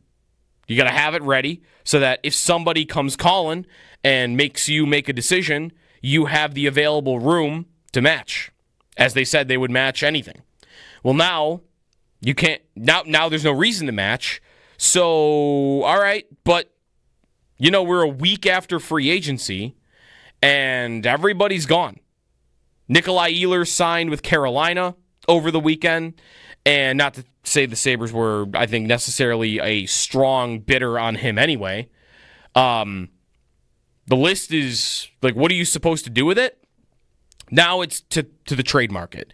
And I don't know whether to buy this because it's Alan Walsh, the JJ Peterka's agent.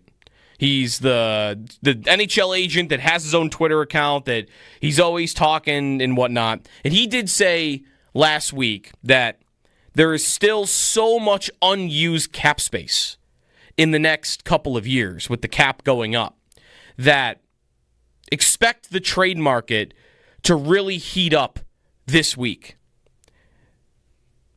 Take that for what it's worth. You heard a lot of, going into the NHL draft, from certain insiders, this is going to be a busy one. Everybody's home, and they've got their deals lined up because they're not waiting to get out into the floor together, so maybe some things would be more advanced. And then NHL draft night showed up, and there was nothing. Nothing. No action, no big trades, really, nothing big happened. So, false alarm. And this is probably, I would say, another false alarm.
More news on the Sabres Bowen Byram saga. Byram will now be headed to arbitration as the two teams were not able to reach a deal before the deadline.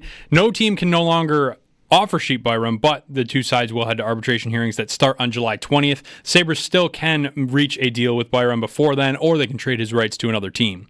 They also have yet to sign Connor Timmins, who is another defenseman, and RFA as well. He will also be headed to arbitration if a deal is not made before the start of the hearings. For more information on this, you can check out what Paul Hamilton just had to say with our own Joe DiBiase last segment on demand on our website, or you can read what he has to say on our website, WGR550.com. History made in the NBA yesterday. The league's first 7-team trade made official. Suns and Rockets were at the centerpiece of that. Kevin Durant was the big piece moved, but 5 other players along with 13 total draft picks being swapped amongst the 7 teams. Wimbledon continues this morning. 4 more matches in the men's singles in the round of 16.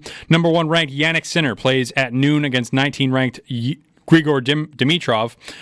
And also in action today, number 6 ranked Novak Djokovic takes on number 11 Alex de Minaur at 8:30. Those are your Paddock Chevrolet sports headlines. Paddock Chevrolet, celebrating 90 years of being your hometown dealership.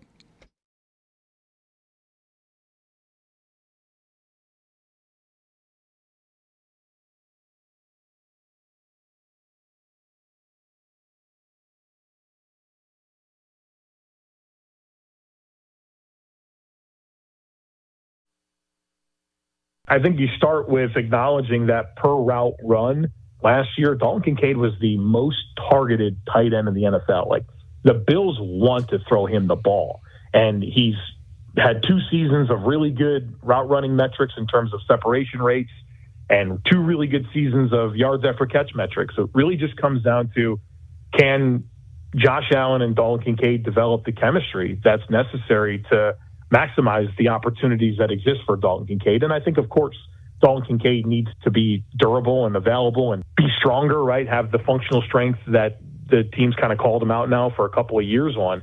That's what needs to happen.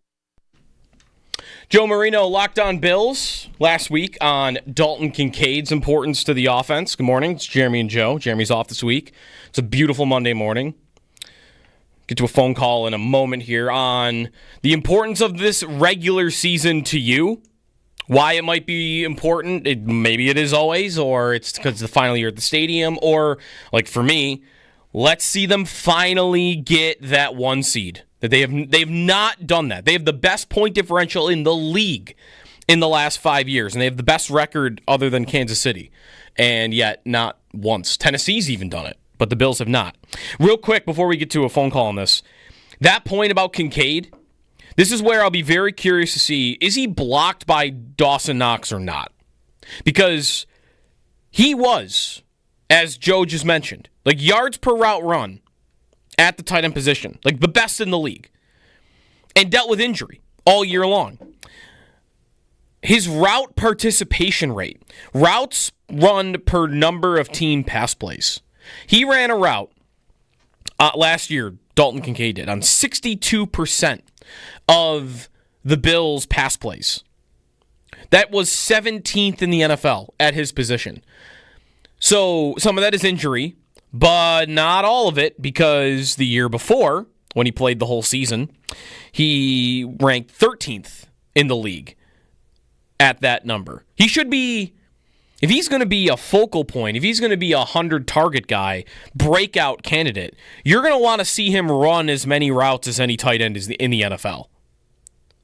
Maybe his snap count doesn't have to be through the roof because he won't be blocking all the time, but that's the key. The key is for him to be, as Joe just did mention, more available, more durable, and the Bills can get him out there instead of 62% of the routes, he's out there for 95% of them. Because if he's one of your best weapons, you're going to want him out there at that high a number. 803-0550 is the phone number. Joe in Maryland's first up. What's up, Joe? Hey, what's going on, man? Morning. Morning. Yeah, so I just want to talk about like them getting the 1 seed, and like you actually brought it up just before you took my call. Like the goddamn Tennessee Titans under Ryan Tannehill have managed to get the 1 seed under like the Chiefs dynasty. I'm a fire Sean McDermott guy. It's not personal. Like, he's a good coach, he's a great man, but he should have been fired after the 13-second game. That was inexcusable, and the fact that they cannot out-scheme Matt Nagy it's so aggravating. You know, the Chiefs were like one of the more inept offenses last year, and of course they have to drop their season high to end my season. It's so frustrating. Yep. They have to do something. You and Jeremy talked about it last week about like, is there pressure on the defense? Like if they don't get it done this year after like the draft they just had, all the guys they signed, if that defense cannot finally show up in the playoffs, like we gotta talk about doing something here, because we're just doing the same thing over again and expecting something to change. The only way I would give the defense any pass is if it's like, knock on wood, 2 years ago where everyone and their mother is injured and you have like backups playing. Yep. So that would be my only excuse for the defense. But they have to get it done this year.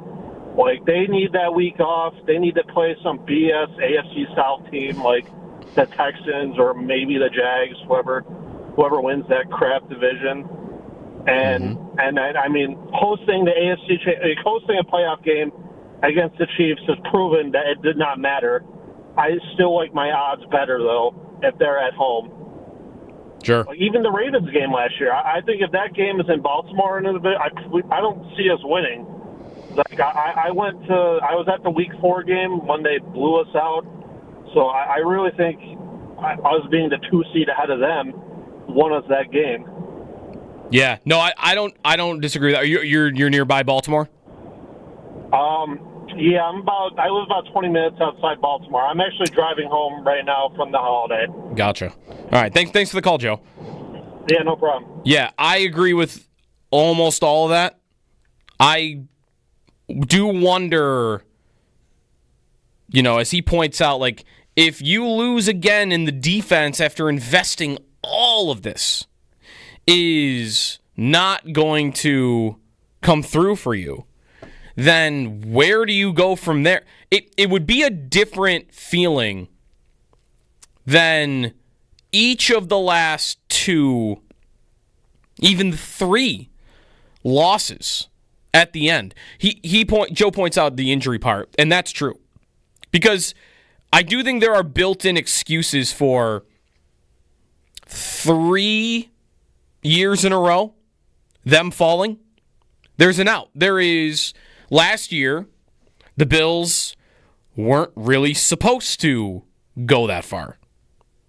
You could say that's dumb because when they have Josh Allen, maybe they always should be supposed to go to the AFC Championship and the Super Bowl and win the division. But I mentioned earlier, like the expectation was lower for this team at the beginning of last year than it ever had been since Josh Allen became a superstar. It was transition year, and how good's my roster really, and the division looks good. By the time you got to that game, felt different, but you could look back on the end of it and say, well, I didn't even really think I was supposed to be here this season. So there's that. Year before, it really was so many injuries that you let him get away with it a little bit. And the year before that is, well, Hamlin happened and the team was mentally fried, and were they even wearing the right cleats, and just there have been built-in excuses that to different degrees are reasonable 3 years in a row. 13 seconds, there's none of that. None of it. They had it. Sure, no Trey White, but your offense and Josh Allen were playing in another stratosphere. And everything was going for you. You were healthy enough. Again, you were missing Trey White, but it wasn't so different on the other side. They were missing Tyrann Mathieu, right? Honey Badger was out. So that one, there's no excuse. And there was anger, and as Joe just put it, I think a lot of the Fire McDermott crowd, it started there. And that is still the main source of it. The last 3 years, I do think it's more defendable. This year, what is that? Let's assume they don't get a pile of injuries, like when A.J. Klein's playing linebacker for them in a playoff game. Let's, just for sake of conversation, they don't have a pile up of injuries. What is the excuse if you don't do it this year? And that's where I wonder, I don't think they would fire anybody, but what would the fallout look like if everything is set up for them and it happens again?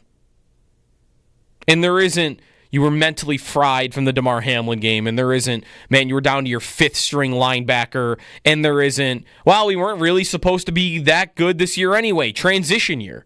This year is, you've got no holes, you're the Super Bowl favorite, your quarterback won the MVP, you've got, by some metrics, the second easiest schedule in football. What's stopping you? If you don't win it then, does someone in that building finally say, I've had enough? And tension starts there?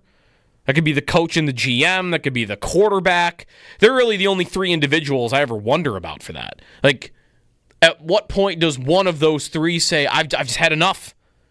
Something, not the owner even saying it, but one of those 3 saying, something's got to change here. And it's not the change is going to be the quarterback, so I don't know if tension like that could build. Eventually, when you lose and lose and lose and lose like that, and especially if it's to the same team, Finger pointing can happen. I think it's almost incredible that the Bills have not made the Super Bowl, fallen to the same team as many times as they have, and there really hasn't been any finger pointing. That's one of the greatest evidences of their culture. And we'll see how long that lasts. But the fact that you've lost to the Chiefs 4 times in the playoffs, and at least in the public, you don't hear about finger pointing. Other than Tyler Dunn's piece from last year on Sean McDermott, and before that, there had been some details about, a little of that happened maybe in the locker room after the 13-second game. I don't really know from who, though. That was probably more players. But that's it. Like, whispers of it happening after one of the most epic collapses ever. And that's kind of it.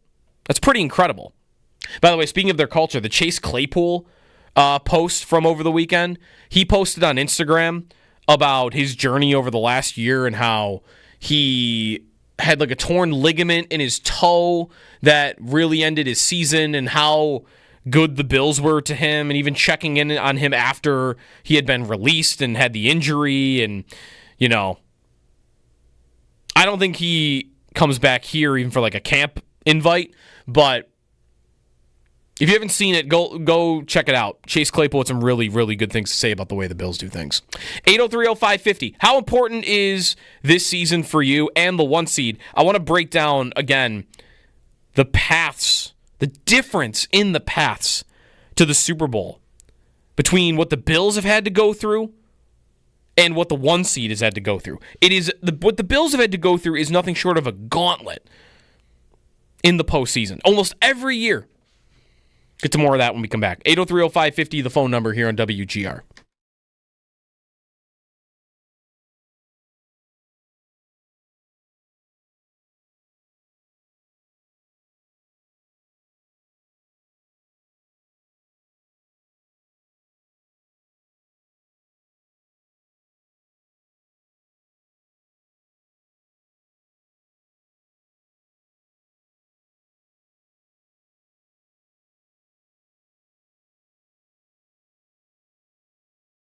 That point about Kincaid, this is where I'll be very curious to see, is he blocked by Dawson Knox or not? Because he was, as Joe just mentioned, like yards per route run at the tight end position, like the best in the league, and dealt with injury all year long. His route participation rate, routes run per number of team pass plays. He ran a route last year, Dalton Kincaid did, on 62% of the Bills' pass plays. That was 17th in the NFL at his position. So some of that is injury, but not all of it, because the year before, when he played the whole season, he ranked 13th in the league at that number. He should be, if he's going to be a focal point, if he's going to be a 100-target guy, breakout candidate, you're going to want to see him run as many routes as any tight end in the NFL. Maybe his snap count doesn't have to be through the roof because he won't be blocking all the time, but that's the key. The key is for him to be, as Joe just did mention, more available, more durable, and the Bills can get him out there instead of 62% of the routes, he's out there for 95% of them. Because if he's one of your best weapons, you're going to want him out there at that high a number.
Paul, the Sabres electing to take Bo Byram to arbitration. Connor Timmins electing to go to arbitration on his end.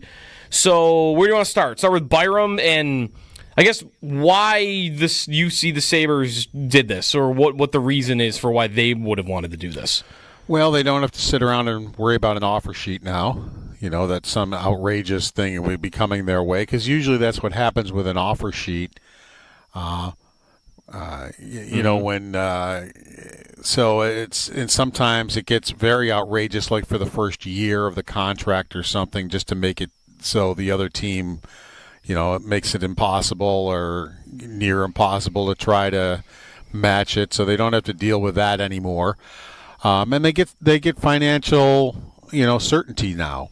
Now it's on, and Byram, he can elect to either take a 1 or a 2 year arbitration settlement, and then that'll be his salary. Now that doesn't mean he still can't, demand a trade and want to be traded, and that doesn't mean the Sabres won't trade him. They could trade him before arbitration. They could trade him afterwards. It also gives the other team they're trying to trade with some cost certainty for 1 or 2 years. And it doesn't, you're not really walking them to unrestricted free agency, because even if it's a 2-year contract, you can do what the Sabres are doing with Tuck right now, or another team could. With 1 year remaining on the contract, you can start negotiating with him a long-term deal, or trade him.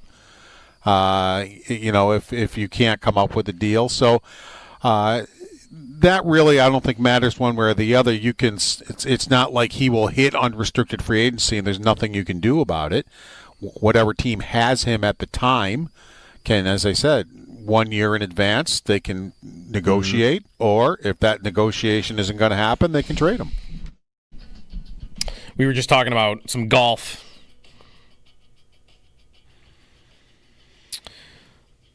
I'm new to the handicap.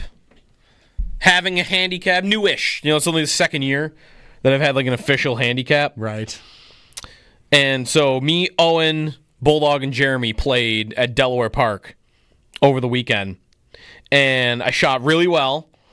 And I plugged it in to my handicap, and it did more. See, I almost said did more damage. This is where I don't like the mentality of, oh no, I shot so well, or oh no, that round brought my handicap down. Right. Because when you do a golf tournament or whatever, you want to have more strokes, but you don't also want to root for yourself to be bad. Right, so you have more strokes. That's interesting. I've not run into. I've only been playing for so long that I haven't played anywhere where I'm like, oh, you need to know, like you need to have the stroke. You're getting strokes here. I've never even been at anything that's made me think about that. So all I think about with handicap is, let me get that thing low. Like I want to see that number get to single digits. Yeah, like, that's what I'm pushing for right now. Like this round brought it down a full point, which I've never seen. Yeah, that's a full point. Some pretty intense difference based on a Delaware Park round. Right. So like when I play in, my member guest tournament next week, I'm going to be on a certain hole. And I bet I'm going to try to figure it out in the moment, like, oh, let's see. These guys are getting a stroke here, and I'm not. And this is handicap hole number blank. So wait a minute. If I hadn't put that Delaware round in, right, or if you got to put it in. If I hadn't had that round, I would have had a stroke here. And I'm going to be thinking about that as I'm swinging, which is not good swing It's good thoughts. that we're projecting out a full week ahead excuses for bad shots. You're right. I am more than like 2 weeks ahead. I am planning for why I'm going to do really poorly on the 11th hole at Tri-County. Right. I'm calling it right now. That's a good sign. That's golf, right? Yep. Wimbledon is back on right now. Yannick Sinner is going to be playing in a couple of minutes. The women's side of things, it really takes the air out of it for me not having Jessie Pegula or Coco Gauff. Yeah, it's tough, right? Yeah. Like, you still have Swiatek is still playing, Iga Swiatek, and Sabalenka, of course, the number one in the world. So, if that were to be the final, I would be pretty into it. But everything else feels kind of dead. Yeah, in the men's singles, it's mostly just the three guys at the top. Right. It's Sinner, it's Alcaraz, and it's still Djokovic, who plays in about a half hour, I think. Right. I still find it so interesting how dominant there have been on those tennis circuits. It's just been 2 or 3 guys win it they win everything. Wimbledon winners. I think Wimbledon is the one that has Andy Murray in there a couple of times on the men's side. But otherwise, I mean, it goes, if you start from last year and work back, Alcaraz, Djokovic, Federer, Murray, Djokovic, Murray, Federer, Djokovic. It's all the same guys. Yeah, it's crazy. So, hey, 3 dynasties all happening at the same time, though, make it interesting. 803-0550 is the phone number. Just seeing pictures now that Micah Hyde had looks like he had a retirement party over the weekend. Josh Allen, Matt Milano. How many of the Bills could you name by just face? Not wearing a jersey or helmet. There's a picture of Hyde with Poyer and Milano, and the person on the left, I think, is Levi Wallace, but I'm not really sure. Bills of the past. By face, I don't know. Allen, of course, is easy. When we get back, I'll get back into that comparison of the Bills, just to show off the value of them getting the 1 seed this year. How much harder their path has been each year than what the 1 seed team has had is a huge difference. Gets a little bit of that. Kevin Oestreicher from Locked On Ravens is going to join at 8:30, so we still got time for your phone calls before we get to Kevin. Coming up here on WGR.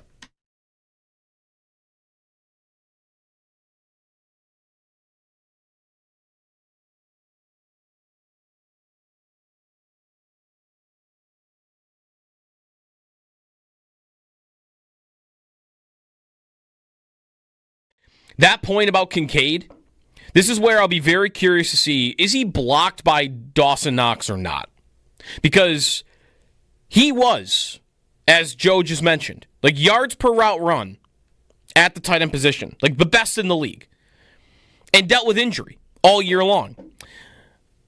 His route participation rate, routes run per number of team pass plays. He ran a route last year, Dalton Kincaid did, on 62% of the Bills' pass plays. That was 17th in the NFL at his position. So some of that is injury, but not all of it, because the year before, when he played the whole season, he ranked 13th in the league at that number. He should be, if he's going to be a focal point, if he's going to be a 100-target guy, breakout candidate, you're going to want to see him run as many routes as any tight end is in the NFL. Maybe his snap count doesn't have to be through the roof because he won't be blocking all the time, but that's the key. The key is for him to be, as Joe just did mention, more available, more durable, and the Bills can get him out there instead of 62% of the routes, he's out there for 95% of them. Because if he's one of your best weapons, you're going to want him out there at that high a number.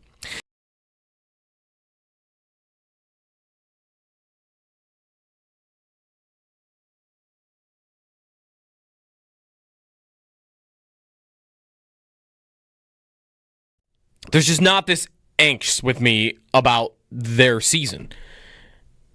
So, not really stressed, but there is absolutely one thing the Bills haven't done yet that I'd love to see them do, and I'm going to be all in on seeing them do. And I put a poll up on Twitter, and half of our voters out of 3 options are saying the same. The reason that this regular season is important is I am all in on getting the 1 seed.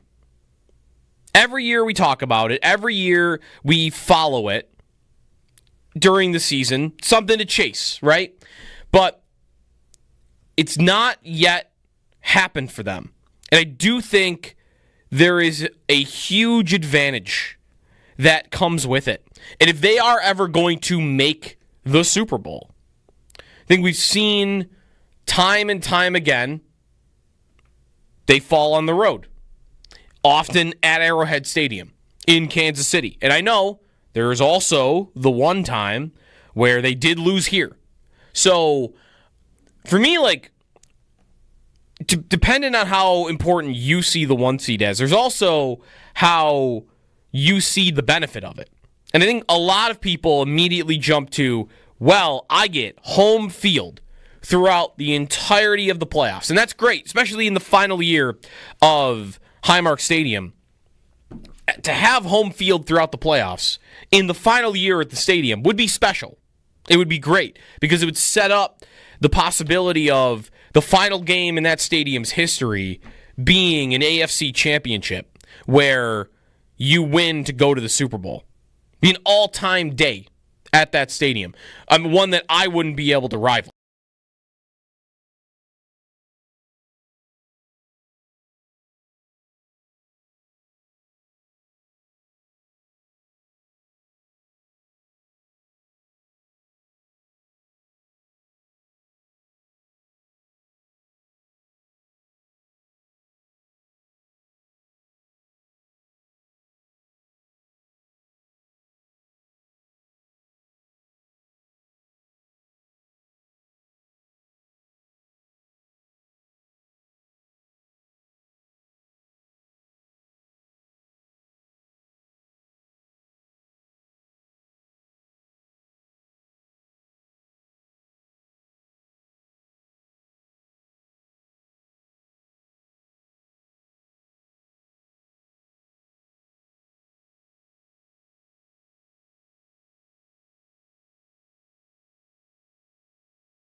Good morning. More news yesterday on the Bowen Byram front for the Buffalo Sabres. Byram and the Sabres are headed to arbitration. No longer an offer sheet worry for Byram. Teams around the league can't offer sheet him anymore now that they're headed to arbitration. But that also means that Byram has a little bit more control of his contract situation, as now he can either decide 1 or 2 years, and in 2 years he'll be an unrestricted free agent. The Sabres can still trade Byram's rights and also just sign him to a new deal. But the arbitration hearings start on July 20th and run through August 4th. Sabres will also have to sign Connor Timmins, who is an RFA. He was acquired by the Sabres from the Pittsburgh Penguins on day 2 of the NHL draft for Connor Clifton in the 39th overall pick. Timmins and the Sabres will also be headed to arbitration if a deal is not made before the start of the hearings. For more information on all this, Paul Hamilton has more on our website, WGR550.com. History made in the NBA yesterday. The league's first ever 7-team trade made official. The Rockets and Suns at the center of it. The Suns send Kevin Durant to the Rockets, along with 5 other players being involved, and 13 total draft picks being swapped amongst the teams. Wimbledon continues on this morning with 4 more matches in men's singles in the round of 16. Number 1, Jannik Sinner plays at noon against 19-ranked Grigor Dimitrov. And also in action today, number 6-ranked Novak Djokovic takes on number 11, Alex de Minaur, in just about half an hour at 8:30. That's your Paddock Chevrolet Sports Update. Paddock Chevrolet, celebrating 90 years of being your hometown dealership. I'm Josh Schmidt for WGR Sports Radio 550.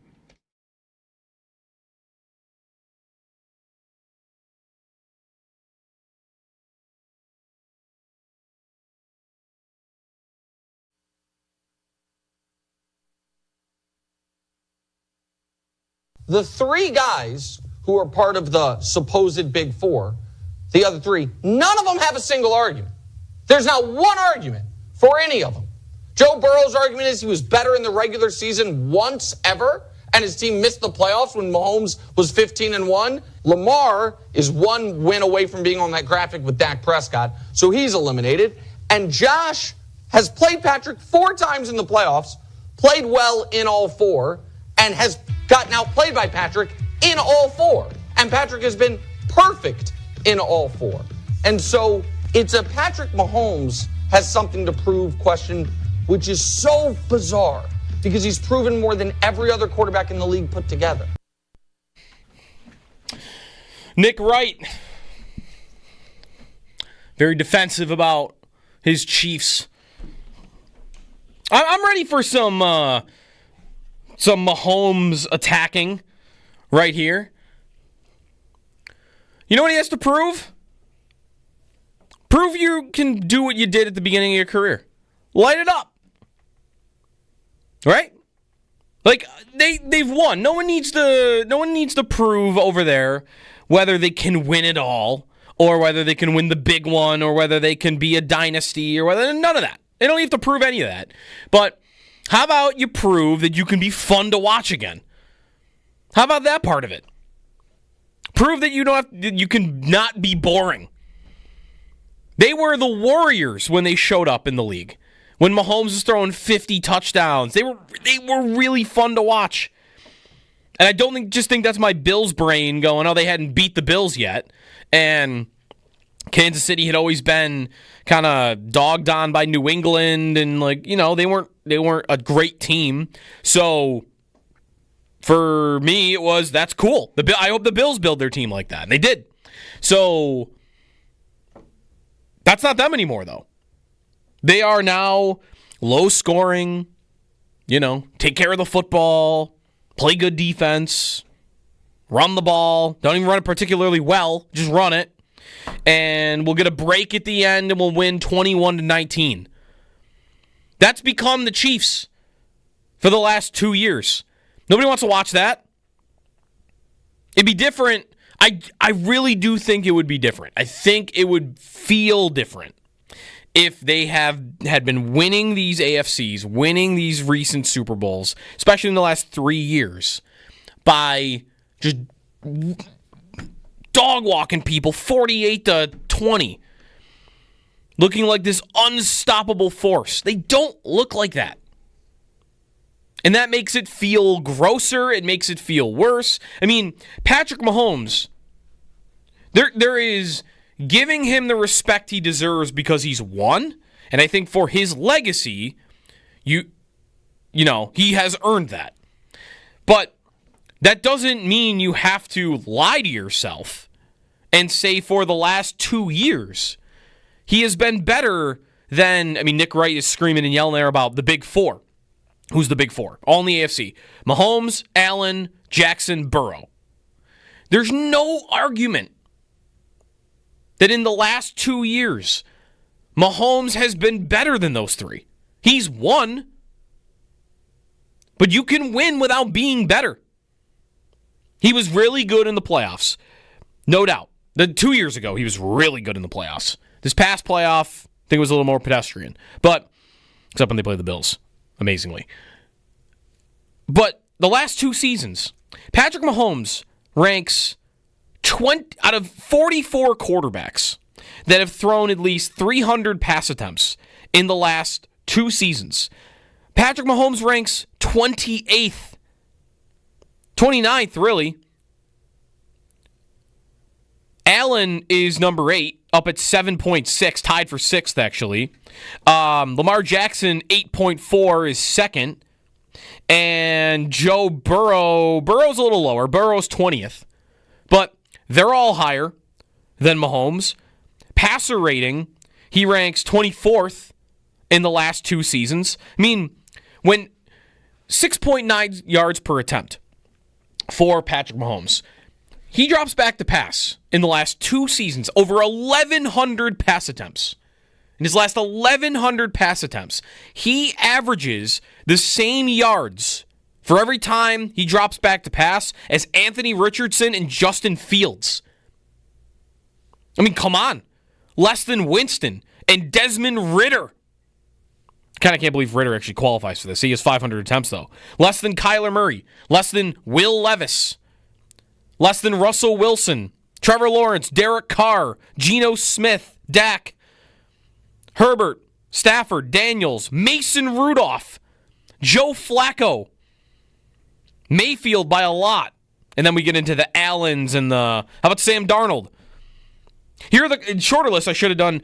Here are the quarterbacks that Mahomes averages more yards per attempt than in the last 2 seasons. Drake May, Gardner Minshew, his current backup, Aaron Rodgers, Bo Nix, Aiden O'Connell, Kenny Pickett, Sam Howell, Mac Jones, Zach Wilson, Josh Dobbs.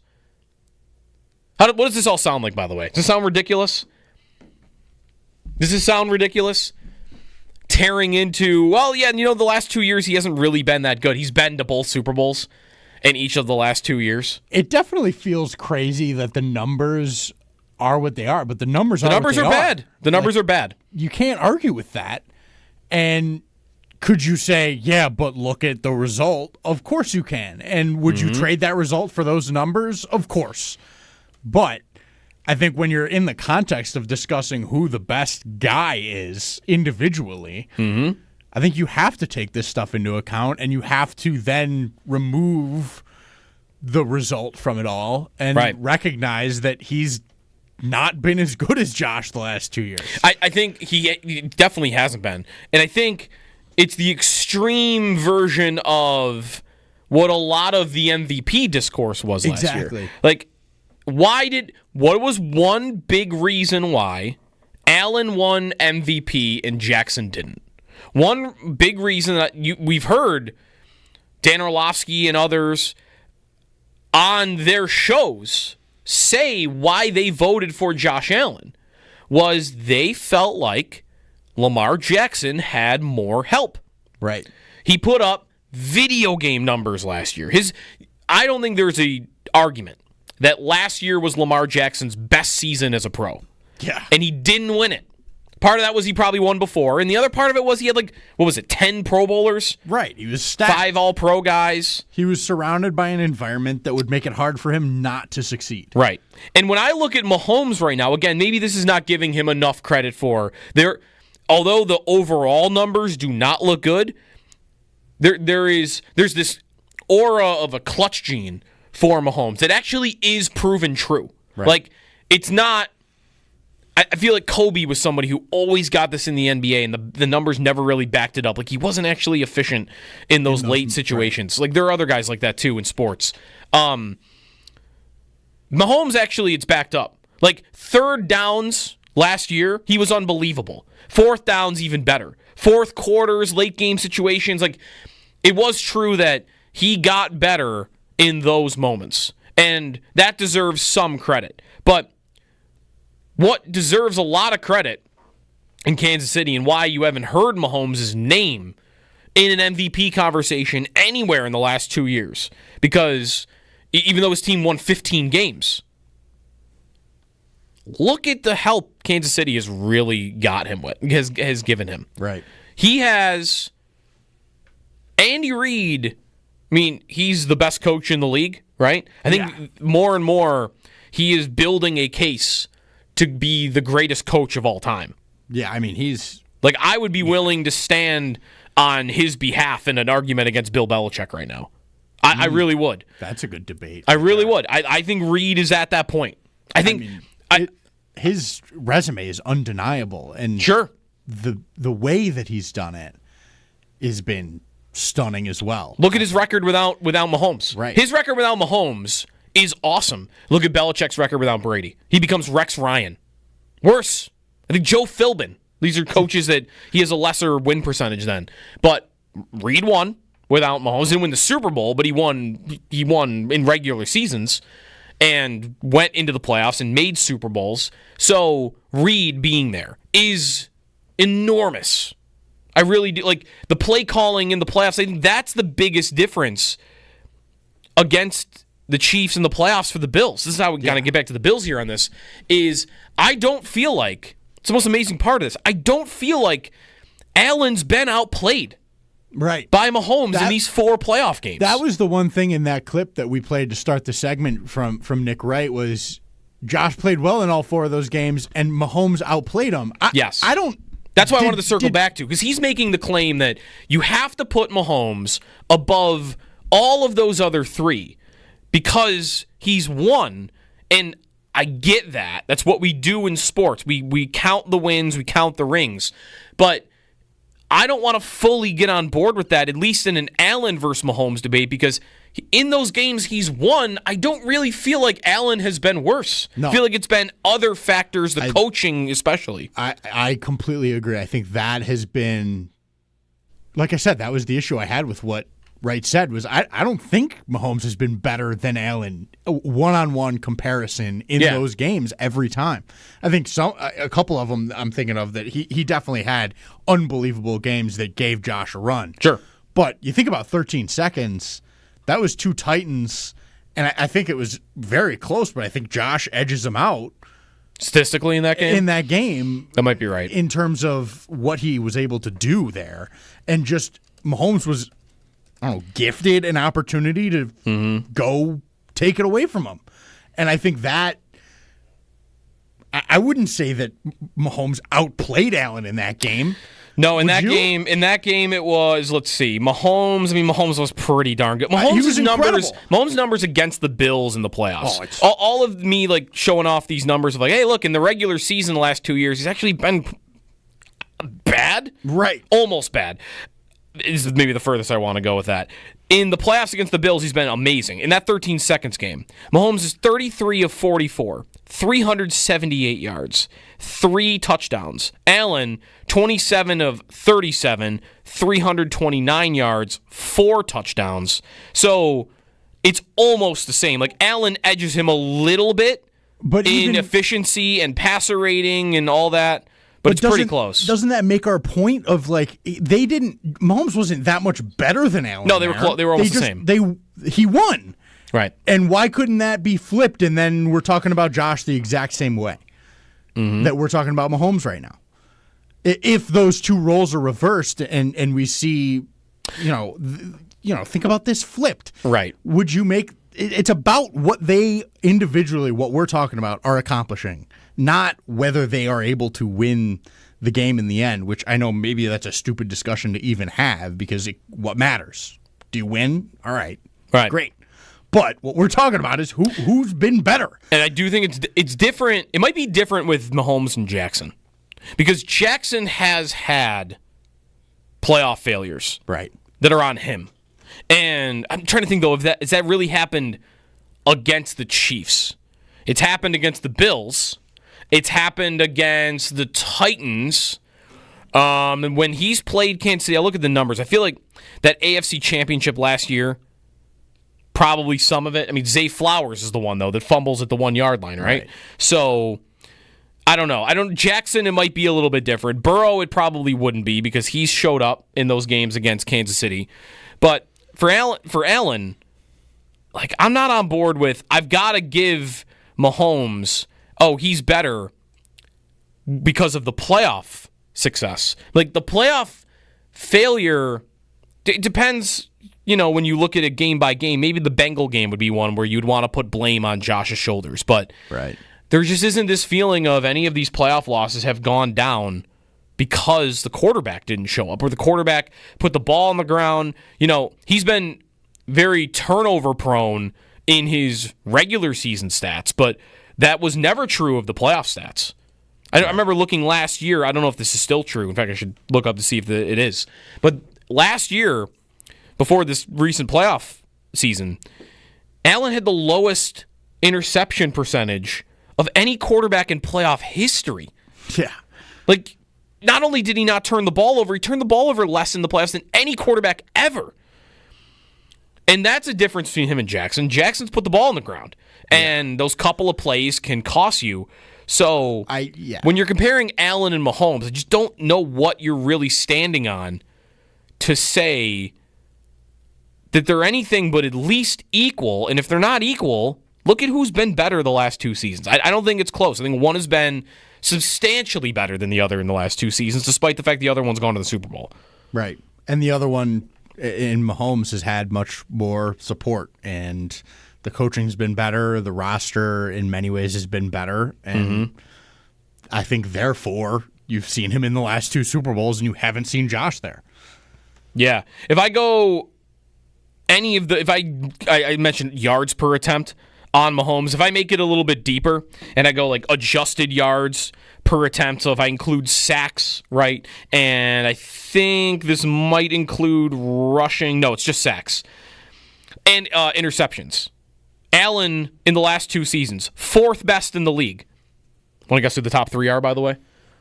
Who are the top 3 quarterbacks in the last 2 years in adjusted yards per attempt? Who are the best 3? Mahomes or Allen is 4th.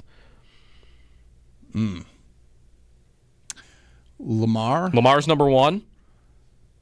Think these guys would be given a lot. The coaches would be given as much credit in these 2 situations as the quarterback Matt probably Stafford. would. No, but close-ish. Kyle Shanahan. Yep. So Brock Purdy. Yeah, he's number 2. See, there you go. I said the coach's name before the quarterback. Yeah. Who will be 3 there? Coach gets more credit. This guy just got a head coaching job. Oh, just got a head coaching job. Oh, I'm blanking. Josh, you got it? Baker Mayfield? No, Jared Goff. Yes. Goff, course. Purdy, and Jackson. Those are the only 3 above Allen. I was thinking like Liam Cohen there. Yep. So again, this is yards per attempt, but it includes sacks and picks. Right. Let me scroll. Let me just make sure I scroll down here to get to where Mahomes is, who is at 22nd. Mason Rudolph, Russell Wilson, Joe Flacco. Again, yeah. Is it weird? Is it amazing? Like when I'm not saying he has to prove anything for his legacy, but prove that you can put up the big numbers again. Be efficient. Be, somebody who's fun to watch. I'm not going to have fun watching him no matter what. Right. But that's more, commentary for the average football fan, I would say. Yeah. I find it so interesting that both the Bills and the Chiefs had started their ascents as such high-octane, fun, sort of passing titans, and have now both, I think, moved to conservative. You don't want to say boring, but boring football. Yeah, that's right. I mean, the league has done right. That's not just a Kansas City thing. I mean, the Bills have been more efficient doing it in 2 regular seasons, but the league has done it. It's everywhere. Yeah, you don't see that same. I mean, 4 years ago, it was all about how much can you bomb that ball down the field, how quick can you get a guy underneath it to catch it, and how many points can you score. And I think we've seen a lot of that shift. And I always find that interesting in sports, no matter what it is. You see it with hockey, with the way the Leafs tried to change the high skill game. And I love watching that sort of macro scope.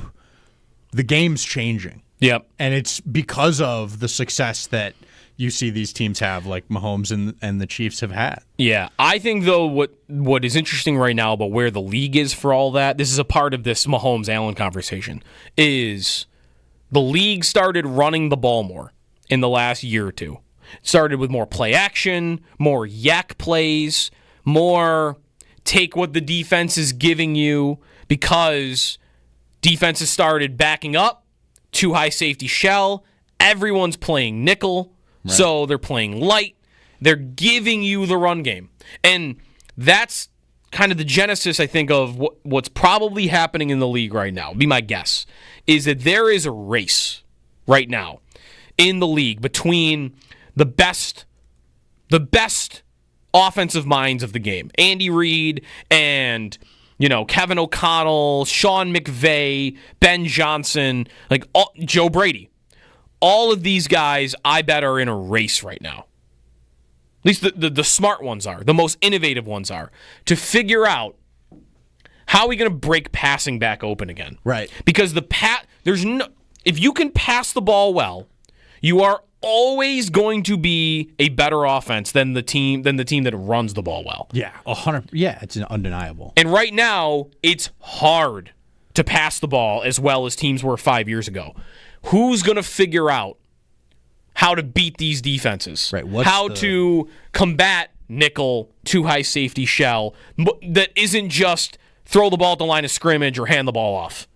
How are you going to either suck the defense back into playing the way they used to, or how are you going to figure out what they're doing right now? Because it'll bounce back.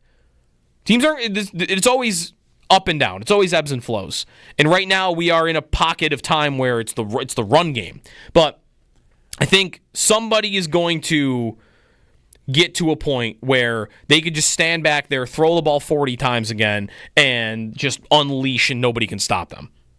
And maybe that'll be the Bills.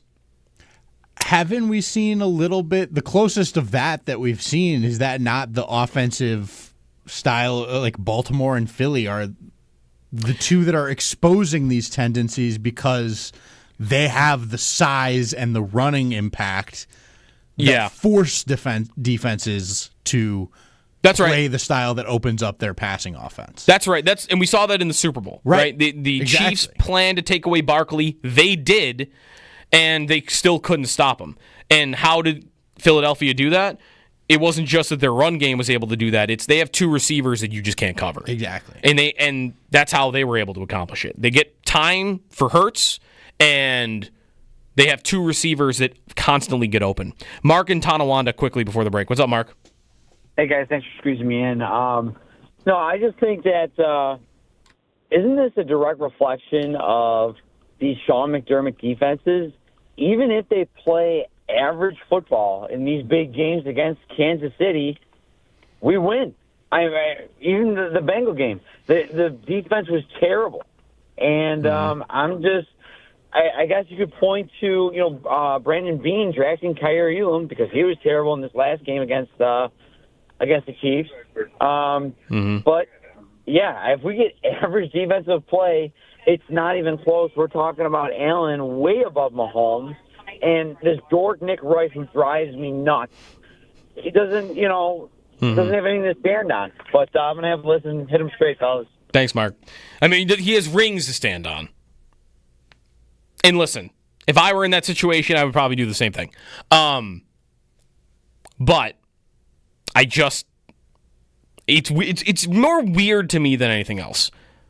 Because I'm not trying to tear down Mahomes' legacy and say, he's a career game manager, system quarterback.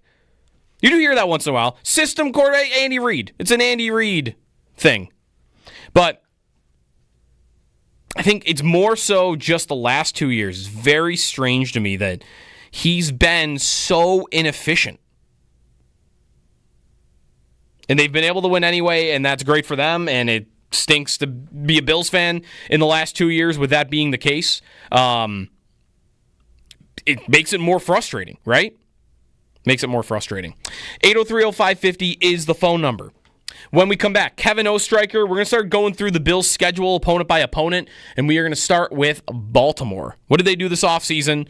We just mentioned the team had a lot of Pro Bowlers and All-Pros around Lamar Jackson. Is that still the case? Because there have been some changes there in Baltimore. So we'll catch up on the Ravens when we come back here on WGR.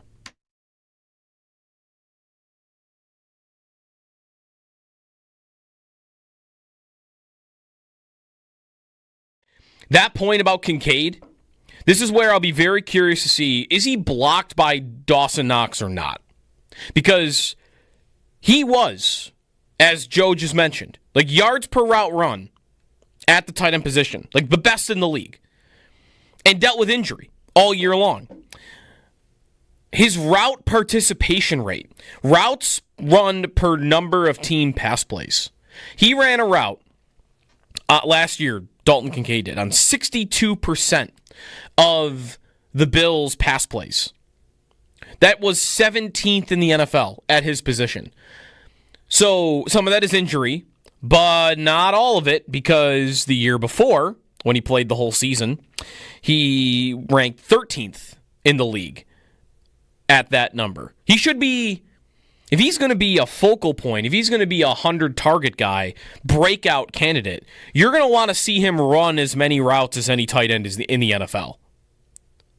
Maybe his snap count doesn't have to be through the roof because he won't be blocking all the time, but that's the key. The key is for him to be, as Joe just did mention, more available, more durable, and the Bills can get him out there instead of 62% of the routes, he's out there for 95% of them. Because if he's one of your best weapons, you're going to want him out there at that high a number.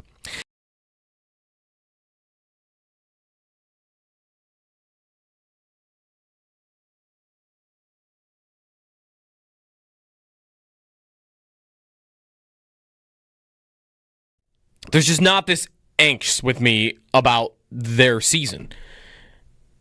So, not really stressed, but there is absolutely one thing the Bills haven't done yet that I'd love to see them do, and I'm going to be all in on seeing them do. And I put a poll up on Twitter, and half of our voters out of 3 options are saying the same. Like, the reason that this regular season is important is I am all in on getting the 1 seed.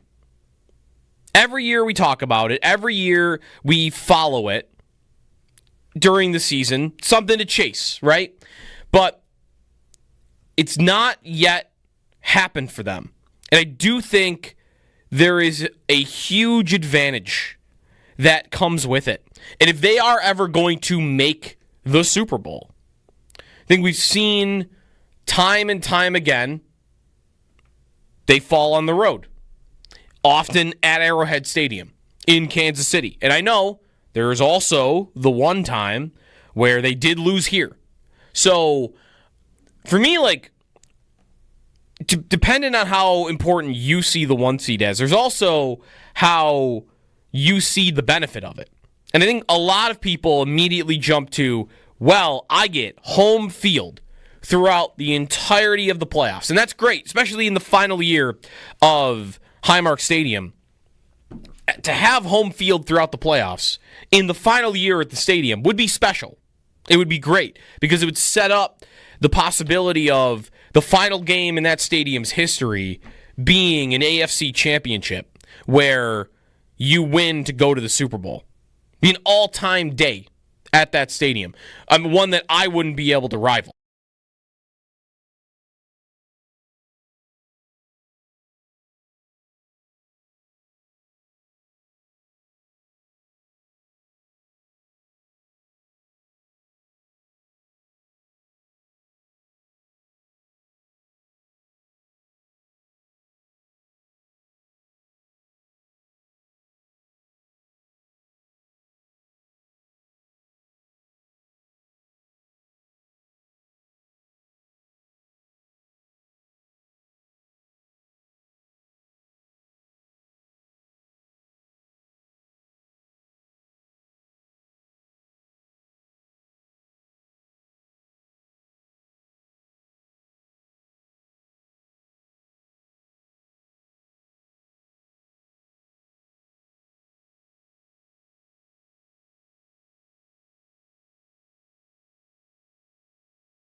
More news on the Byram Sabres contract situation. Bo Byram will be headed to arbitration with the team, which means that teams around the NHL can no longer offer sheet Byram, but it also means that he has a little bit more control of what his next contract could look like. He and his agent can decide whether to sign a 1 or 2 year deal. If he signs a 2 year deal, he'll be an unrestricted free agent at the end of that contract. The Sabres still can sign him to a long-term deal or trade his rights to other teams prior to these hearings. Arbitration begins on July 20th and runs through August 4th. The Sabres will also have to deal with signing defenseman Connor Timmins, who they recently acquired from the Pittsburgh Penguins. He is also an RFA that could head to arbitration if a deal is not met before the hearings begin. For more information on this, Paul Hamilton has more on our website, WGR550.com. Wimbledon continues this morning. 4 more matches in the men's singles in the round of 16. Number 1, Yannick Sinner plays at noon against 19-ranked Grigor Dimitrov. Also in action, number 6, Novak Djokovic just started his match against number 11, Alex de Minaur. That's your Paddock Chevrolet Sports Headlines. Paddock Chevrolet, celebrating 90 years of being your hometown dealership.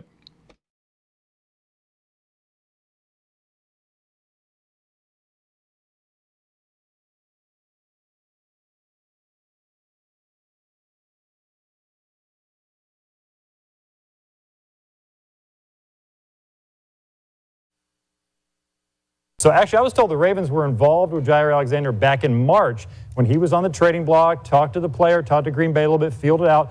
Nothing happened. So when he became a free agent, GM Eric DeCosta called that first day. There were some other teams involved. I was told Alexander thought about the Atlanta Falcons, where he had some relationships to the coaching staff there, the Miami Dolphins too, although they hadn't traded Jalen Ramsey, so there just wasn't an opening there financially yet. But he went on a visit this week to the Ravens without any promises. He was non-committal. He said, I just want to go chop it up with Lamar, the front office. He was there a couple hours. He said, I'm good. I'm signing.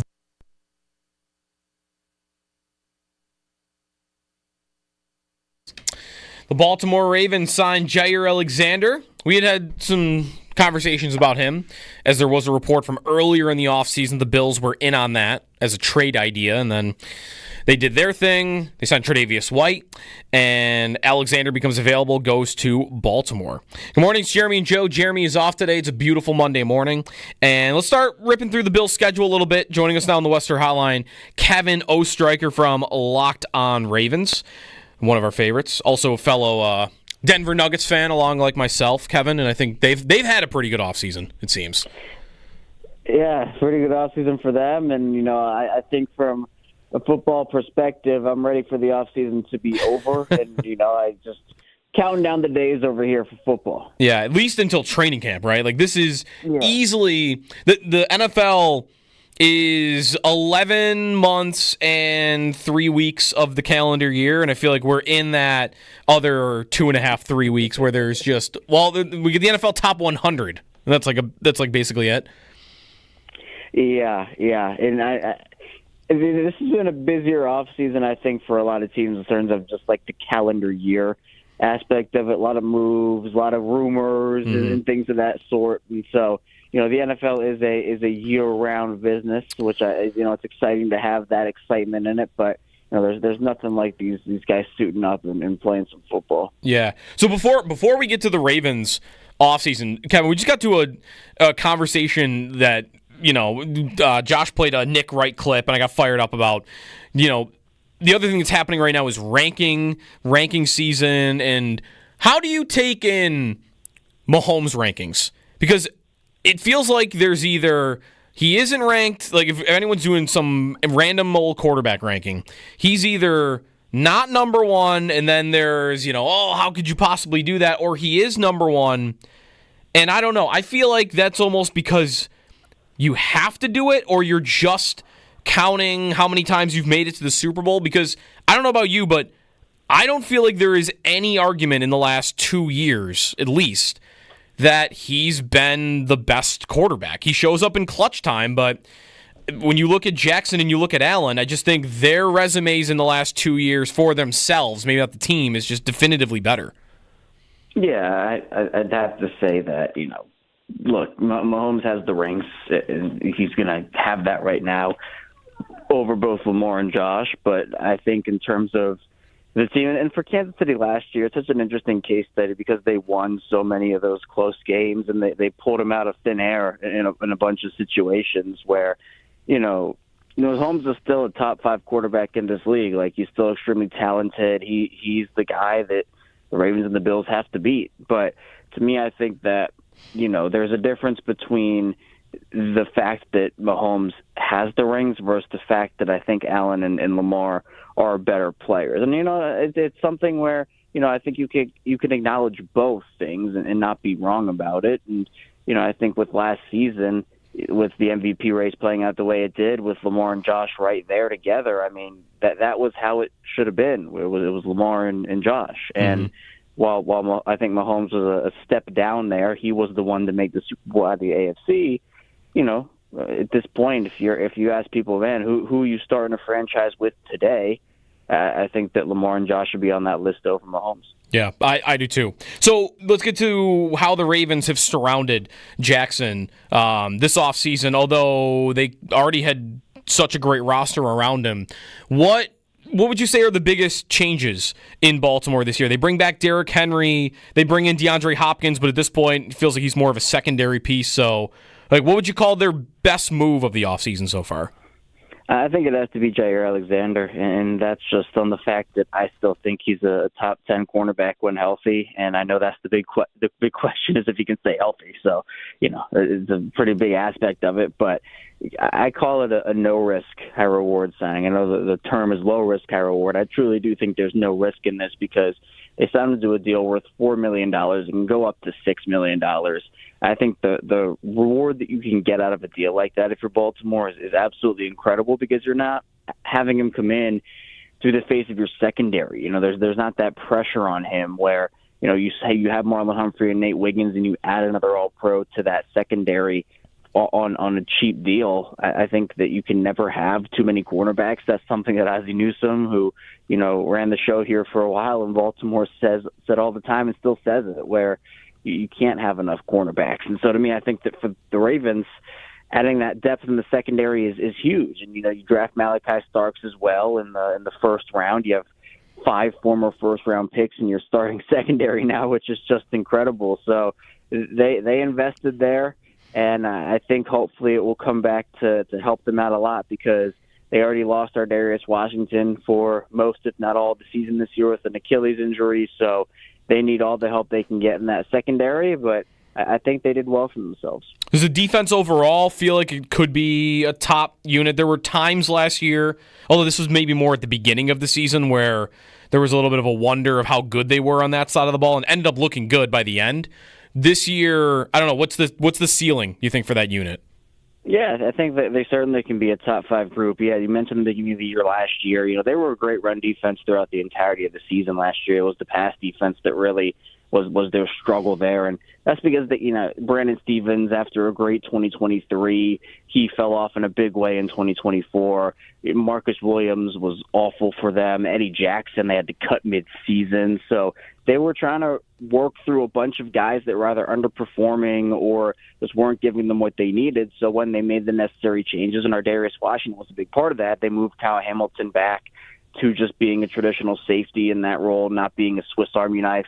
That was their last attempt at it, and it worked. So this year, kind of having year 2 of Zach Orr as a defensive coordinator, I think at all 3 levels you feel pretty confident. And Baltimore didn't really lose a ton this offseason in general on both sides of the ball. I think, Brandon Stevens, Patrick McCary, Trey White, those are some of your big losses of the offseason. And compared to the last couple of seasons where they were losing guys out of their major core, it's a big shift. So I think they got better as a team while not losing a lot of that talent. And, I think a lot of people in Baltimore kind of see Zach Orr as on that Mike McDonald train where young coach coming up, someone who struggled a bit in the first part of his first year as defensive coordinator and then really got it together, and he might be a head coach in the next couple of seasons. So I think a lot of people here love what the defense has the potential to do.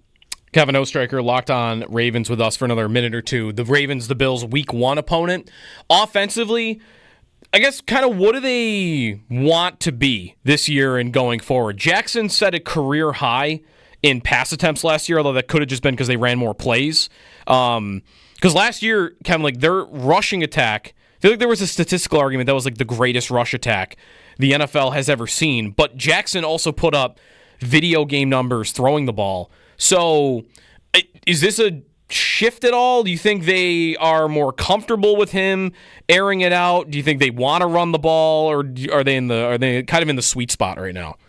I think they have a really nice sweet spot, and part of that is because they have so many talented pass catchers, but they understand that they're a run-first team, and it'll always be that way, in this era of, hey, you get whatever running back you want, put him next to Lamar Jackson, and, that duo will be great in that regard.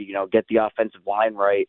But you have Zay Flowers, Rashad Bateman, DeAndre Hopkins, Mark Andrews, Isaiah Likely, and the possibilities there are endless. And so I do think that while the run game is always going to be a big part of who they are here, the thing that made this offense so dangerous last year was the fact that you really never knew what was coming, and so you couldn't stack the box up against Lamar and Derrick Henry. And when you can't add that extra power into your defensive front to stop those guys, it might be a long day for you. So I think that, with the Ravens, I would even maybe expect it more on the 50-50 side in terms of run pass this year under Todd Monken in year 3. And I think now, you upgrade at wide receiver 3 with DeAndre Hopkins compared to Nelson Aguilar.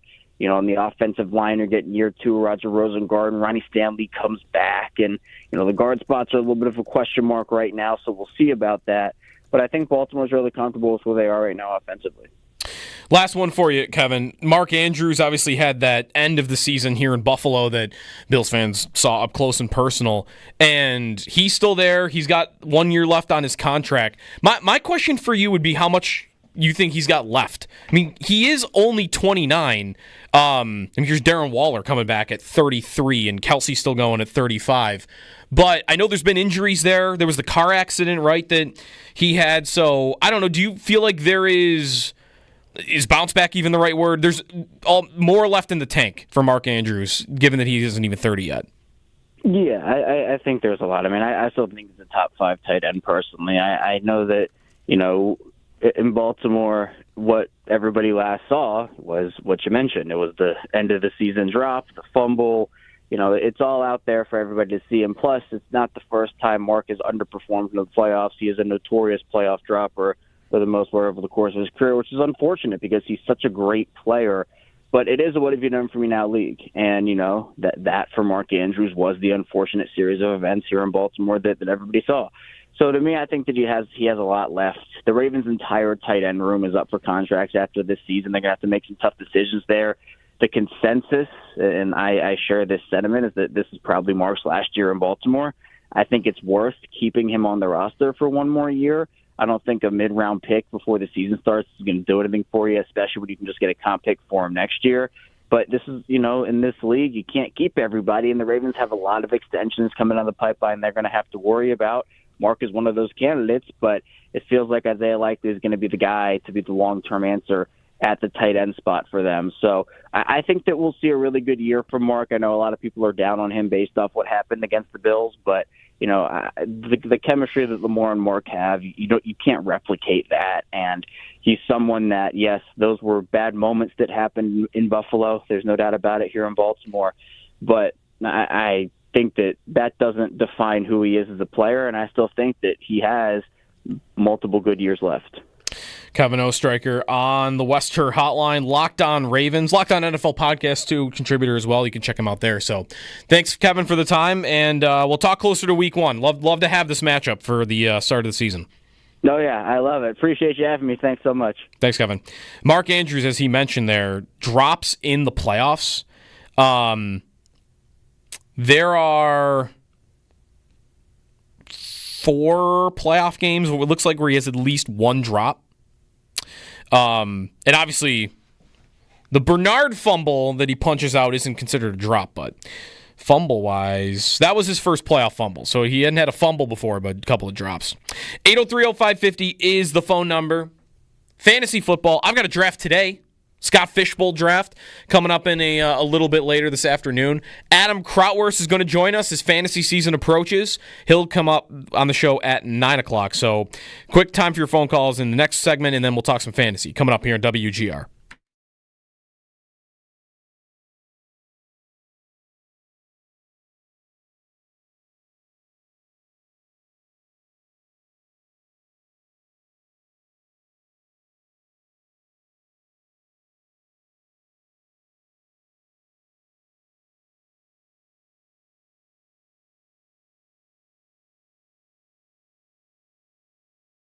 What is also interesting now is they have no restraints on that remaining cap space. Not to say they'll use it, because I'm very skeptical that they will use it, but as of right now, $13.6 million, which even Kevin Adams, I think, had alerted everyone to last week when he spoke, that they needed to hold on to some cap space in the event that Byram got offer sheeted. You got to have it ready so that if somebody comes calling and makes you make a decision, you have the available room to match. As they said, they would match anything. Well, now you can't. Now there's no reason to match. So, all right, but we're a week after free agency, and everybody's gone. Nikolai Ehlers signed with Carolina over the weekend, and not to say the Sabres were, I think, necessarily a strong bidder on him anyway. The list is, like, what are you supposed to do with it? Now it's to the trade market. And I don't know whether to buy this because it's Alan Walsh, the JJ Peterka's agent. He's the NHL agent that has his own Twitter account that he's always talking and whatnot. And he did say last week that there is still so much unused cap space in the next couple of years with the cap going up that expect the trade market to really heat up this week. Take that for what it's worth. You heard a lot of, going into the NHL draft, from certain insiders, this is going to be a busy one. Everybody's home, and they've got their deals lined up because they're not waiting to get out onto the floor together, so maybe some things would be more advanced. And then NHL draft night showed up, and there was nothing. Nothing. No action, no big trades, really, nothing big happened. So, false alarm. And this is probably, I would say, another false alarm. There's just not this angst with me about their season. So, not really stressed, but there is absolutely one thing the Bills haven't done yet that I'd love to see them do, and I'm going to be all in on seeing them do. And I put a poll up on Twitter, and half of our voters out of 3 options are saying the same. Like, the reason that this regular season is important is I am all in on getting the 1 seed. Every year we talk about it. Every year we follow it during the season. Something to chase, right? But it's not yet happened for them. And I do think there is a huge advantage that comes with it. And if they are ever going to make the Super Bowl, I think we've seen time and time again, they fall on the road. Often at Arrowhead Stadium in Kansas City. And I know there is also the one time where they did lose here. So, for me, like, depending on how important you see the 1 seed as, there's also how you see the benefit of it. And I think a lot of people immediately jump to, well, I get home field throughout the entirety of the playoffs. And that's great, especially in the final year of Highmark Stadium. To have home field throughout the playoffs in the final year at the stadium would be special. It would be great because it would set up the possibility of the final game in that stadium's history being an AFC championship where you win to go to the Super Bowl. Be an all-time day at that stadium. One that I wouldn't be able to rival.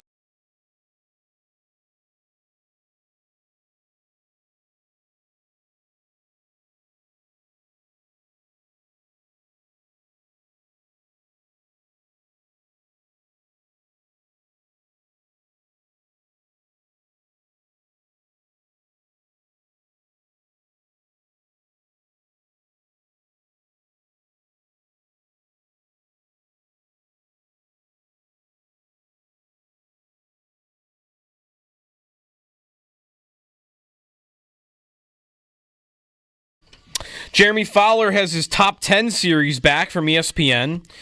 70-plus executives, coaches, and scouts ranking the top 10 at every position in the league. First one up this morning, running back. And, of course, you're wondering, is James Cook on the list? And he is, number 8. Coaches, executives, and scouts in the NFL have James Cook as the 8th best running back in football. His highest ranking by anybody was number 4. AFC executive. He's perfect for that offense with a quarterback that spreads things out, good in the passing game, catches the ball really well, good in open space. Not sure he's elite, but he's really, really good. Running backs ahead of him, Jonathan Taylor at 7, Josh Jacobs at 6, McCaffrey at 5, Bijan Robinson at 4, Jahmyr Gibbs, Derrick Henry, and Saquon Barkley make out the top 3. I did see some pushback on Bijan being number 4. That, he was drafted high, and he's put up some big volume numbers, but I don't know that he's the 4th best running back in football. And nobody had him ranked lower than number 6. So, top 10 at running back. How many positions will the Bills have a top 10 position? Let's spend some time on that maybe in the 9 o'clock hour. But coming up next, Adam Krautwurst, full-time fantasy. We'll talk some fantasy with him as drafts are approaching.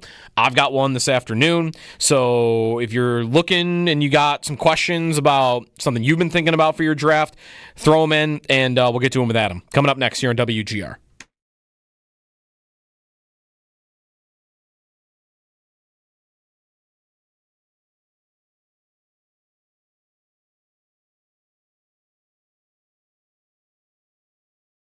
I was surprised, caught off guard by the team opting for arbitration with Bo Byram, who still is a Buffalo Sabre, on July 7th. And if maybe you were on vacation for a couple of weeks and you unplugged and thought, all right, let me see what the Sabres have done. Surely they must have traded Bo Byram away.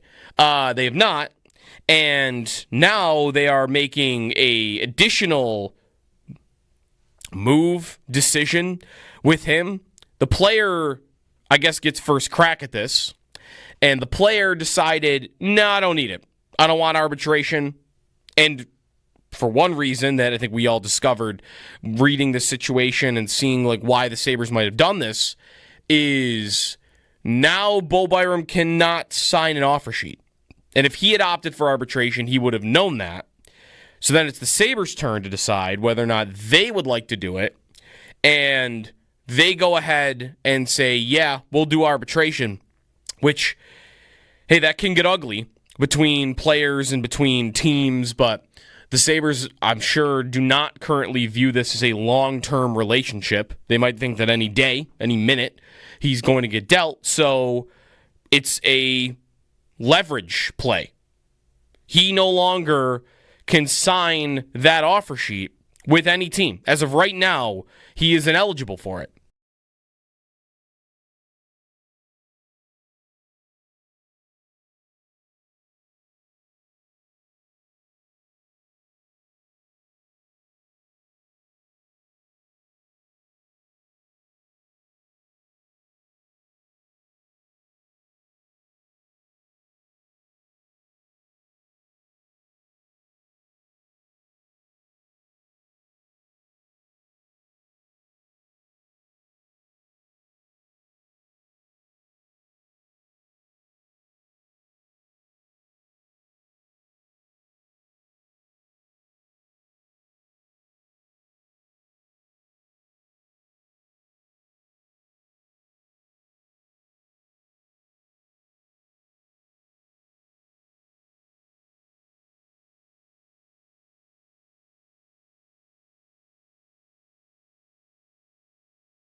Good morning. News on the Bowen Byram front for the Buffalo Sabres. Byram and the Sabres will be headed to arbitration, meaning that teams can no longer offer sheet him, but this also means that Byram has a little bit more control of his future contract.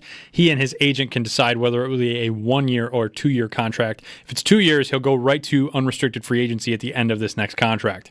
The Sabres still can sign him to a long-term deal or trade his rights to another team prior to these arbitration hearings. They begin on July 20th and run through August 4th. The Sabres also have yet to sign defenseman Connor Timmins, who is also an RFA. They'll be headed to arbitration as well, unless they sign a contract beforehand. For more information on all this, Paul Hamilton has more on our website, WGR550.com. History made in the NBA yesterday. The league's first ever 7-team trade was made official. The Houston Rockets and Phoenix Suns being at the center of it. The Suns send Kevin Durant to the Rockets. Also, 5 other players involved in the trade. 13 total draft picks being swapped as well. Wimbledon back underway this morning. 4 matches today in the men's singles in the round of 16. Number 1, Jannik Sinner plays at noon against 19-ranked Grigor Dimitrov. Also in action today, number 6, Novak Djokovic is currently in a match against number 11, Alex de Minaur. Djokovic is losing as of right now in the first set. That's your Paddock Chevrolet Sports Update. Paddock Chevrolet, celebrating 90 years of being your hometown dealership. I'm Josh Schmidt for WGR Sports Radio 550.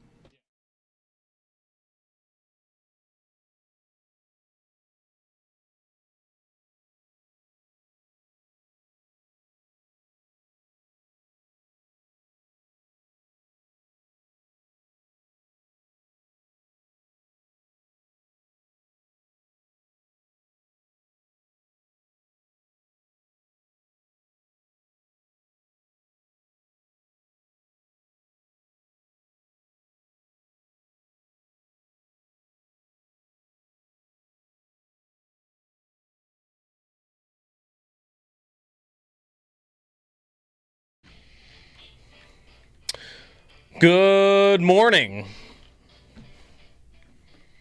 Is it still a beautiful day? I see some clouds. I think we're good though, right? Get some thunderstorms a little bit later on, but nothing we can't handle. It's Jeremy and Joe. Jeremy's off this week as we get closer to training camp. And July 7th, are we in fantasy season? Are we in hardcore fantasy season? The home leagues maybe just starting to pop up here and there. If you're a sicko like me, I've already had half a dozen drafts, and that's not including any of like the daily drafts. Although I don't think I could describe myself as a sicko because Adam Krautwurst is on the Western Hotline now. And what's your number? How many drafts have you done at this point? Oh gosh, best ball? We talking best ball too? I took out the best ball because if it was best ball, then my number would be a lot higher, I think. I'm probably at like 10 non-best ball drafts. It's been a slow off season so far. Yeah, Adam of Full-Time Fantasy now on the Western Hotline at Adam_Krautwurst as fantasy season approaches. Home leagues are just starting to pop up, Adam, and last year when we had you on, I think I texted you about this during the season. Correct me if I'm wrong in this. We were both kind of out on the idea of drafting James Cook in fantasy, and then he went off and had the best touchdown season that the Bills ever had. Yeah, and I think I'm out again this year for the exact same reason. Okay, I had that written down to lead off with you on whether that's bankable because he did not get a lot of carries at the 1 and the 2 yard line. Like it was from further out. So does that make it more or less easy to trust, I guess? Yeah, it's definitely less easy to trust. That's the type of season that he had to have. He had to smash on these long to touchdown runs. He doesn't get the catches. He doesn't get the goal line carries, like you said. And, I don't know if you're into expected fantasy points or anything, but last year, I don't know the exact number, but it was like high 20s. He really should have finished as like a 28th, 29th best running back based on expected fantasy points. He just got, I don't want to say lucky because it does take skill to crack off those long touchdown runs, but if he kind of comes back to the average, he could drop tremendously in fantasy value. Good for the Bills, good running back, but again, I'm not a guy I'm drafting as like RB 13 or 14 this season. Right. It could almost be construed as a compliment to him, right? Because he was scoring in the ways that are hard to score. Like he's breaking off. Now I had him on a league in the semis in week 16 where That's the New England game, right? He breaks off like a 40-yard touchdown run, which is amazing for fantasy, but how often can you count on a 40-yard touchdown run? Yeah, exactly. And just to kind of counteract, Devin Achane last year only had a handful of carries that went over 20 yards. And so you think, like, that stuff's going to start to even out. A guy like Achane will move up, and Cook will kind of move down. Because, yeah, those are kind of lucky, those type of touchdowns. You can't rely on that stuff, on those long touchdowns, unless you're like Barry Sanders or something. Right. Adam Krautwerth's with us on the Western Hotline. I'm starting off with our fantasy conversation with a little bit of Bills here. Is there anybody on the Bills offense that excites you where they're being drafted right now? Cook can be a little bit expensive. Maybe Kincaid because he's cheaper this year, but you tell me, is there anybody that you find yourself on the Bills offense drafting more than others?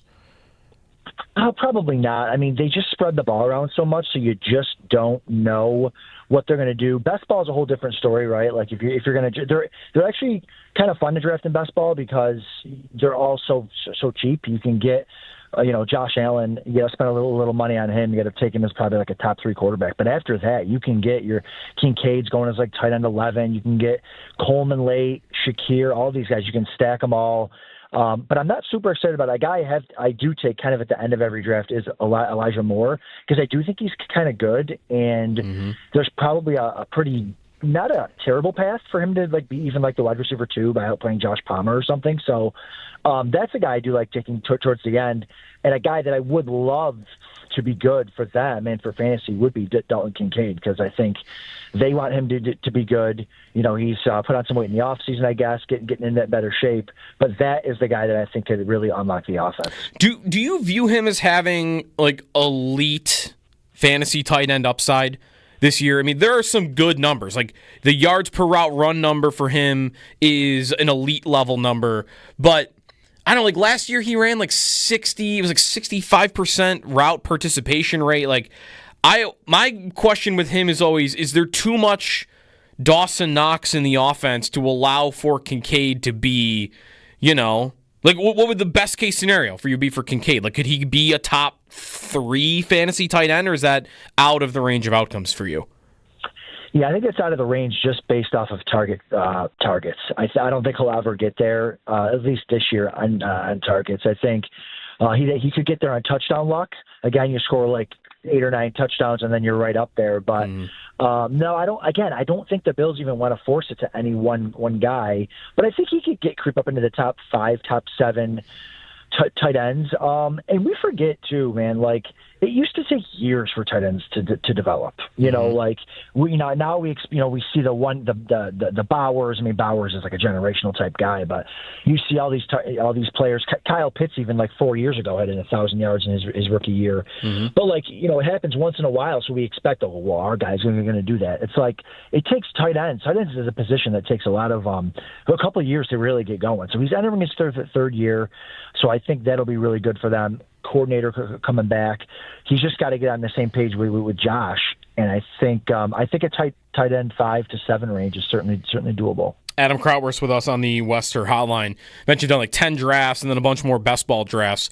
Is there somebody that sticks out for you that you think you draft the most, or maybe have the data on that you draft more than anybody else?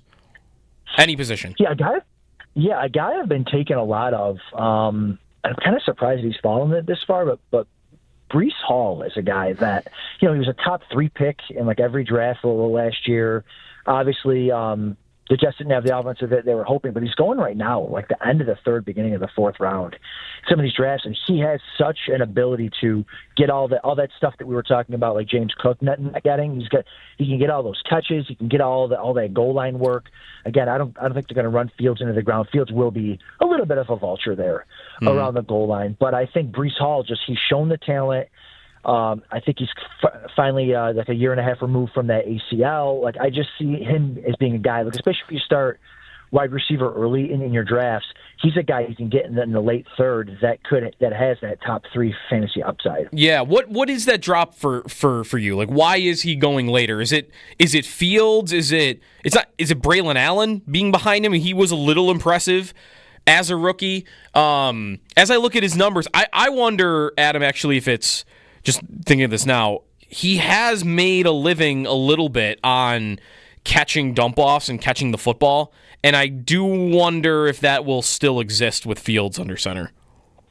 Yeah, and I think that's baked into his price right now. Look, again, right. I like drafting him because he does have that potential upside, but even if he doesn't catch the same amount of balls he's used to, he's going at the end of the third, beginning of the fourth round. But I think that is a valid point. What are they going to do offensively? I think a lot of that too was, going into the NFL draft, they bring over Aaron Glenn. Are they going to run the same type of offense that they did in Detroit? They're going to add another running back, the Montgomery Gibbs type of thing. And they didn't do that. And in fact, they drafted an offensive lineman, I think, in the first round. So I think his ADP just hasn't come back from the uncertainty of what the Lions were going to do in their backfield. And so I think that him kind of staying down where he is, and again, it's the Jets, and it's Justin Fields, and it's just like, how good are they really going to do? But I think there just becomes a point where you got a running back in his prime who's been good, just kind of take him, and he doesn't have a ton of competition. All the backups there really weren't very good last year. Right. Isaiah Davis is another one who's hanging out there. Yeah. Also, contract year for him. There you go. Hall, by the way, going right around James Cook right now. So that I think I would be with you. I would go Hall over Cook at this moment in time. Adam Krautworth with us on the West Her hotline. The quarterback position, Adam, what do you find yourself doing? Are you waiting? Are you targeting someone high? Is there a depth piece that you like? Mayfield, I've seen, is going higher this year than I think I've ever seen before. What do you like right now at quarterback? Yeah, I usually wait. Josh Allen's been going as a QB1 the last 3 years or so. Now he's kind of fallen to QB3. So if you really want to go get your guy, you can get him depending on what site you're drafting on. Some sites people wait really long to get their QB, but so I'm usually waiting to get a guy. To me, the league winners every year are taking him between the 9th and the 11th round, even going back to Patrick Mahomes and then Josh Allen and Lamar Jackson and then Jalen Hurts, all these guys, Jaden Daniels. They're just guys that you take between the 9th and the 11th. You just got to target. To me, that guy this year might be Justin Fields again, going to a new team, again, being drafted as QB 12 or 13, has that. I mean, he has a floor that's really low, but also has that massive ceiling with the rushing upside. So just give me Justin Fields in those rounds, and also a late round guy is Matt Stafford for me. He's again low floor because he doesn't rush at all, but those games he's an absolute wide receiver kingmaker. He's got Devontae Adams, he's got Puka Nacua, he's got that 4 passing touchdown upside. And you're able to get him for basically free. So I really like taking a Field Stafford stack there and just kind of playing the matchups with that. Yeah, Stafford going. The list I have in front of me right now has him going as quarterback number 22 with Michael Penix and Bryce Young right behind him, and that feels like a cutoff there. The guys that I'm always tempted to land on are Herbert and Jordan Love, just because. I think I'm falling a little bit for the arm talent, though, and believing that there are enormous passing seasons there. Because, Adam, for you, Stafford, I guess, would be this, but you're getting him later. Your upside is limited unless the guy can run, and I guess that's the holdup with Herbert, right? Herbert ran more than he ever did last year, and it was still only 300 yards. Exactly. Those guys are kind of in no man's land for me, whereas, if I want that guy with crazy upside, I'll go ahead and take Josh Allen or Lamar Jackson or something like that. And then if I'm not going to get that guy, I'm just going to wait and grab a Justin Fields or a Stafford. I feel those guys are in no man's land. And there's some downside there. The Chargers drafted another running back, right, who's pretty good, Hampton. And it's how much are they actually going to throw? I mean, they have Trey Harris, who's a nice upcoming rookie receiver there. So they do have some talent. I think Herbert's fine. Harbaugh's good. But it's how much is actually there? Love doesn't run a ton either, coming off that injury last year. He's got, again, a ton of weapons around him. They just added Golden in the first round. But I just feel like they're kind of in no man's land where, they have a higher floor than some of the guys that I'd mentioned before, but I don't think their ceiling reaches into where you really want to be to kind of win some of that big money. How about this trade that just happened last week between the Steelers and the Dolphins? Does it basically kill Jonnu Smith fantasy value for you? I mean, he had been... I had him last year in a couple of leagues. He had led the Dolphins in catches. Is that over now? Is he still draftable? And then for Miami, do you see anybody benefiting big time from him no longer being a part of the offense?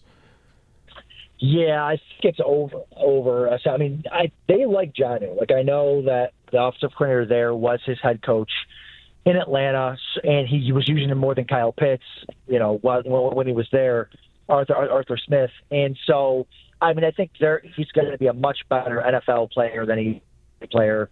They already have Pat Freiermuth there, so I don't think you can really touch that situation.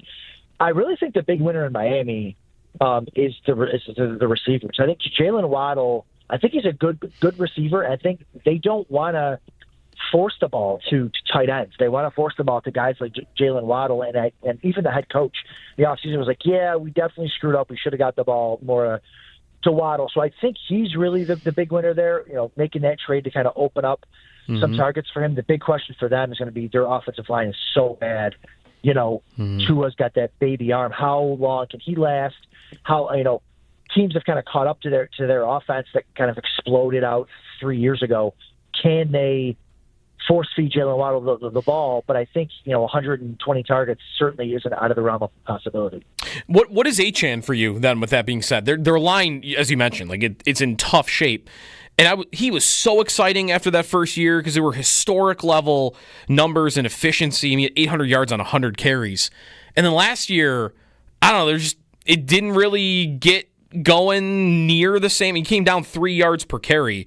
So would you expect it to look more like last year for Achane than his rookie season? Yeah, I think it's going to be somewhere in between. He's not a guy that I love clicking. I don't have a ton of him.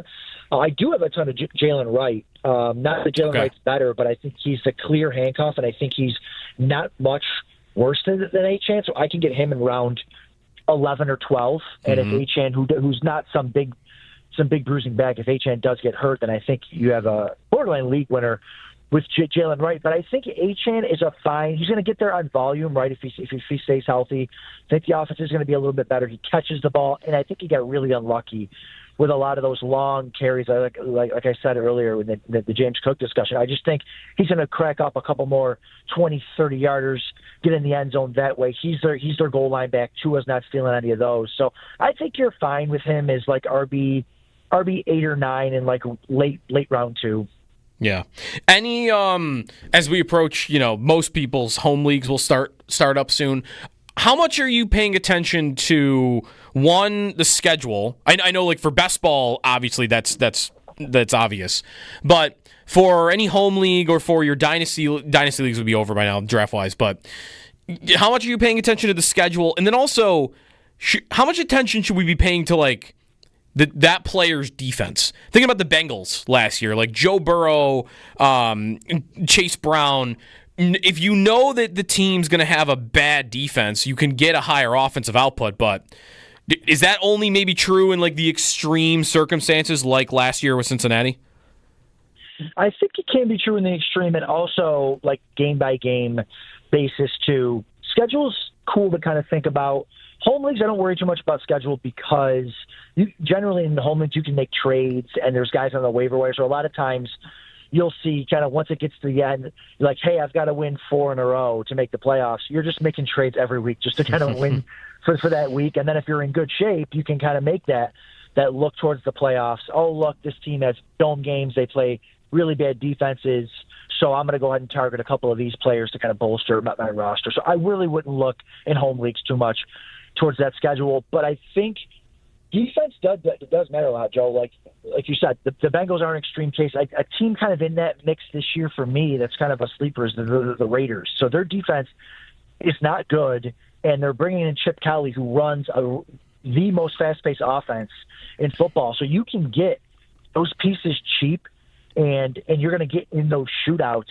I'm thinking Jacoby Myers. You can get him really cheap. I think he's going to be really good this year. Bowers, obviously, you got to spend a top pick on him.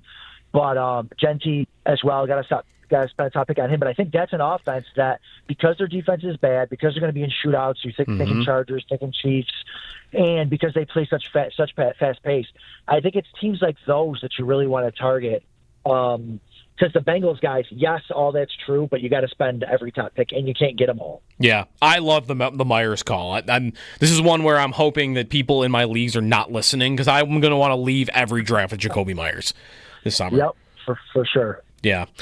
All right. Adam Krautwer's full-time fantasy in the Western Hotline. I've got my Scott Fishbowl draft today because I couldn't make the Buffalo local one because I had a wedding. So I'm in with a bunch of Denver guys. So. Oh my gosh. Broncos. I guess I'm not getting a Bronco. Probably. Probably not. No, it's not a live draft though, right? I mean, is it? No, it's online. Draft? It is. Okay. It is a slow draft. Yes. 8 hours per pick. It's a fishbowl. By the way, great time. Yeah. I was definitely upset to see that I had the conflict there with a wedding, so I had to miss it. But I heard from everybody there that it was a great time and obviously raised a bunch of money, so it sounded like it went well. So good. For sure. Awesome. Adam Krautwurst, at Adam_Krautwurst. We'll have to play some golf in Rochester, Adam, so we'll connect with you soon. Gotcha, buddy. Hey, broke 90 for the very first time. I know that's scary. Okay. Wow. Getting on the horse. Ridgemont Country Club. Let me know when you're ready. All right, we'll be up for training camp in a couple of weeks, so I'll definitely hit you up. So that sounds good. Awesome. Thanks, Adam. All right, thanks, Joe. Adam Krautwurst on the Western Hotline. Fantasy season. Love fantasy season.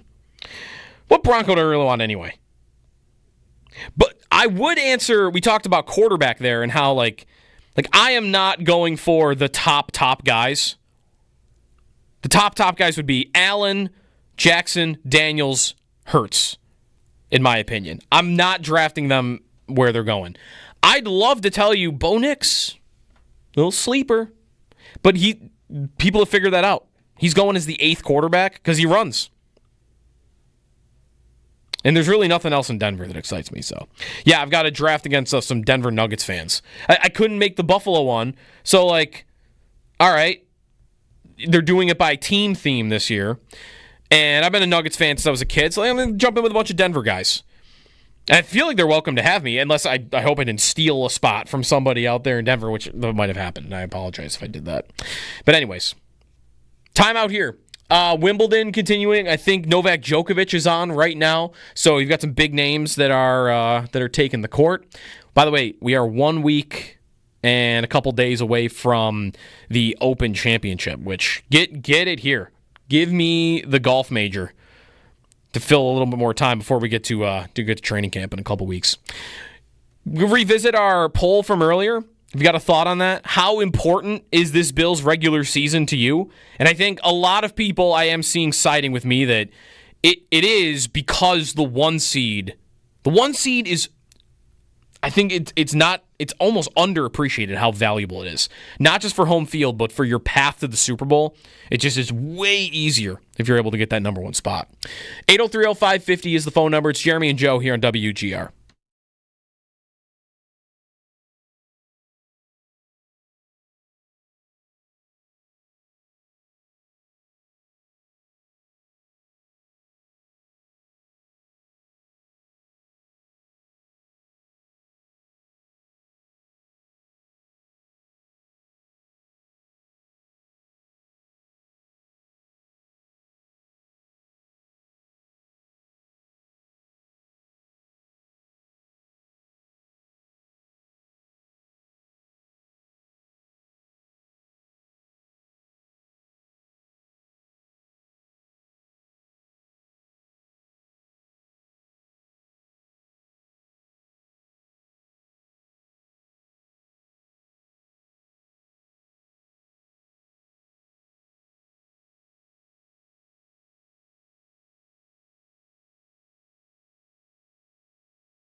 Paul, the Sabres electing to take Bo Byram to arbitration. Connor Timmins electing to go to arbitration on his end. So where do you want to start? Start with Byram, and I guess why you see the Sabres did this, or what the reason is for why they would have wanted to do this. Well, they don't have to sit around and worry about an offer sheet now. That's some outrageous thing will be coming their way, because usually that's what happens with an offer sheet. So and sometimes it gets very outrageous, like for the first year of the contract or something, just to make it so the other team, it makes it impossible or near impossible to try to match it, so they don't have to deal with that anymore. And they get financial, certainty now. Now it's on, and Byram, he can elect to either take a 1 or a 2 year arbitration settlement, and then that'll be his salary. Now that doesn't mean he still can't, demand a trade and want to be traded, and that doesn't mean the Sabres won't trade him. They could trade him before arbitration. They could trade him afterwards. It also gives, the other team they're trying to trade with some cost certainty for 1 or 2 years. And it doesn't, you're not really walking them to unrestricted free agency, because even if it's a 2-year contract, you can do what the Sabres are doing with Tuck right now, or another team could. With 1 year remaining on the contract, you can start negotiating with him a long-term deal, or trade him. If you can't come up with a deal. So that really, I don't think, matters one way or the other. It's not like he will hit unrestricted free agency and there's nothing you can do about it. Whatever team has him at the time can, as I said, 1 year in advance, they can negotiate, or if that negotiation isn't going to happen, they can trade him.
I think the tough thing for Buffalo is they didn't want to trade Peterka, but Peterka made it clear he wasn't coming back, and the Sabres had to make the trade. They kind of lost control of the situation. They got something they really needed, but they lost control of the situation. I think with Byram, you can't continually let this happen to you as a franchise.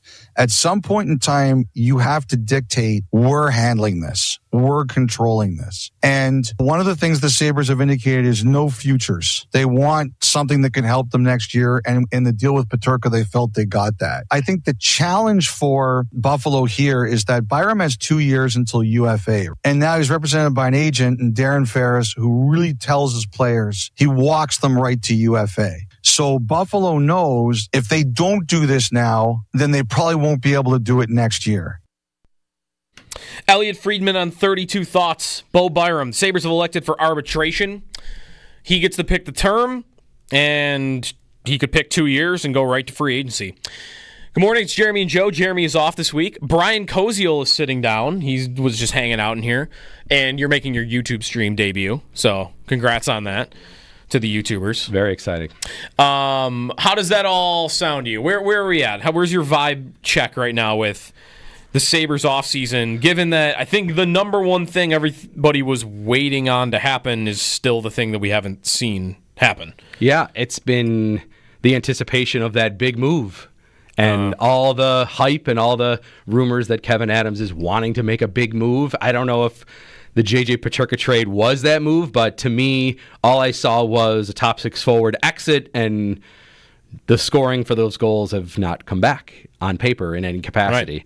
Right. And I know at the end of Adams speaking the other day, he said, well, we're harder to play against, and we're maybe more defensively sound and aware. And okay, fine, but last year they still obviously were way, way, way short, and they needed to improve in a lot of areas. And all we kept saying last year was we needed another top six forward. Well, that wasn't there, and now you subtracted a guy that maybe is capable of scoring 30 goals. So, to me, I don't see how they got better. Maybe defensively, assuming Byram is a part of this team, that I guess 1 through 6, I'll say maybe they're better. But the Byram thing still is a mystery. It seems very reactive now instead of proactive. And had they want Bo Byram to be on this team, I feel like they could have had it done a lot earlier and not had it drag out to this point. And then you hear Kevin Adams asking about the cap, and hey, you have all this room. How come? What's the plan? And he's like, well, we're allotting all this money for Byram. Well, you're waiting for either an offer sheet or a lead or a trade or something to happen so that you have this buffer zone. Well, guess what? All the trades in the free agency, you've lost the timing of it. Not to say that something can't happen now, but the time to do it, the juicy time to do it is gone now. So you're going to have to work even harder. And I just think it seems very reactive, and there's nothing on paper to me that says that they're better. And now the offer sheet thing is gone. By filing for arbitration, there's no offer sheet. So, okay, you got $13 million in space that you're saving for. Byram will, if he were to be around this year, he would be on, a chunk of that. Yeah, half of it maybe.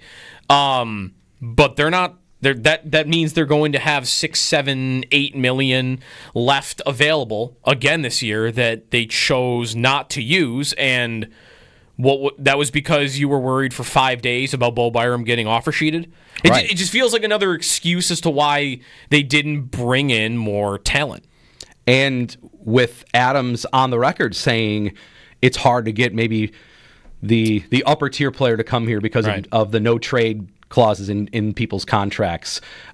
We knew overpaying maybe was a likely possibility for someone, and I wasn't going to rip him for that. If let's just throw, maybe I'm not going to throw Marner in this mix, or ultimately, Sam Bennett never got to free agency, but I know those were the big names at the top.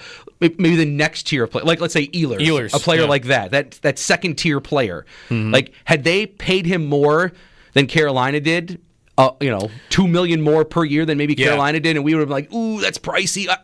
I would have understood it. I wouldn't have ripped it because that's what we are under the mindset that that's what you have to do right now to get somebody to come to Buffalo. So I wouldn't have been upset with something like that. But maybe him losing out on that player or a player of that caliber because he was like, well, I have to see what happens with Byram. Well, you could have figured this out with Byram a long time ago. So it just seems to me again, the window of opportunity to maybe bring in somebody bigger now becomes much, much more difficult. I do disagree with me on this. I think it would benefit them to have it come out that they even tried on a guy like that. I don't know how they feel. I almost get the sense that they don't go for it, or they keep it under wraps, that they went for Ehlers. Let's say, what do you go for, $8.5 million in Carolina? I think it was like $8.5 million. Let's say the Sabres offered him $9.5 or $10 million. Yeah. I almost think they would want that out there because there's a question right now of whether they even try on players like that. Yeah. And even giving the effort, sure, you would have failed on that effort, and I think that's what they're afraid of, looking like, well, we keep swinging and missing. But I think there are some people right now that are wondering if you were even swinging, which that's worse. I think not swinging at all is worse than swinging and missing, personally. What looks worse? You couldn't land a player that you offered more money for. Okay, Ehlers chose Carolina for $2 less million. That's how bad the situation is now. Or, you're right, or there's the assumption now that they just aren't going after anybody or can't even get in the mix. That they no, he's not going to come here anyway, so why even try? And I guess ultimately I'll side more with what you said. I think I agree. I think I'd still rather hear, well, it's rumored the Sabres offered him 9.5 average annual salary, and he just chose Carolina for a variety of reasons. Competitive. Yeah. Right. Ultimately, that is the reason that I feel like I can sleep with the easiest. Oh, we offered Ehlers 9.5. He listened. He talked to us. He was considering it, but ultimately in the end, he says, I want to win a cup while I'm in my prime. Right. And I say, well, okay, I get it. Like, that's at least then I can say, well, they were in it. They were conscious of the fact that they knew they needed a player of this caliber, and they were in the mix. And ultimately, in the end, if you talk to the guy, like he says, look, I value winning the cup more than anything. Okay, I get it. And then I feel like it's a less negative look on the Sabres. Say, well, you just got to swing again. It's another player who's the next Ehlers that we can throw another $2 million at extra than somebody else, and hope they say yes in order to swing the pendulum back in the Sabres' favor. Yeah, Brian Koziel sitting in. Duster Challenge this year. Yep. Actually, just coming in to get some details out about that. So we're into July now. We're actually 2.5 weeks away. Actually, 2 weeks away. Friday, July 18th at Glen Oak, 6 o'clock. Our Tee to Green team and the Western PGA, we team up, put on our putting challenge. It's our 9th year we've been doing this. Wow. The last 2 years we've had over 100 putters. Awesome. So it's a really cool night, Joe. I know you've done it in the past. It's so much Other fun. guys from the station have done it in the past. Yeah. So just a real quick synopsis of the night. 6 o'clock, we kick it off. Assuming we have about 100 or so golfers again, or putters again. 50 of you guys will putt at 6, and you go through. We have an 18-hole putting course set up on the Glen Oak Green. Some ones that you think you can make a hole-in-one on, and then some ones that are crazy that you're lucky you'll never make a hole-in-one. Right, you're lucky you're going to two-putt. But and then another wave goes at 7 o'clock. While one is putting, the other is eating, and vice versa. Hey, thanks to Peter Gourmet for providing the dinner again and donating that. Amazing this year. Nice. So then when that's all done at 8, we cut the field. We take the top 16, and we go into match play. And then we have little mini 9-hole putt-offs, 1 versus 16, 2 versus 15, and so on. And ultimately, the lights are on at this point. Music's playing the whole time. We got prizes, 50-50. Lots of great foursomes from courses across Western New York that have donated, so thank you. And then at the end, we get down to the finals, and we award the old Hickory putter, the Pacer putter that our late friend Mark Pacer, a longtime supporter of our Tee to Green show. And we have a winner. We crown Western New York's best putter. So, but by the way, you don't have to be a golfer or an amazing putter to do this. We'd love to have you just come.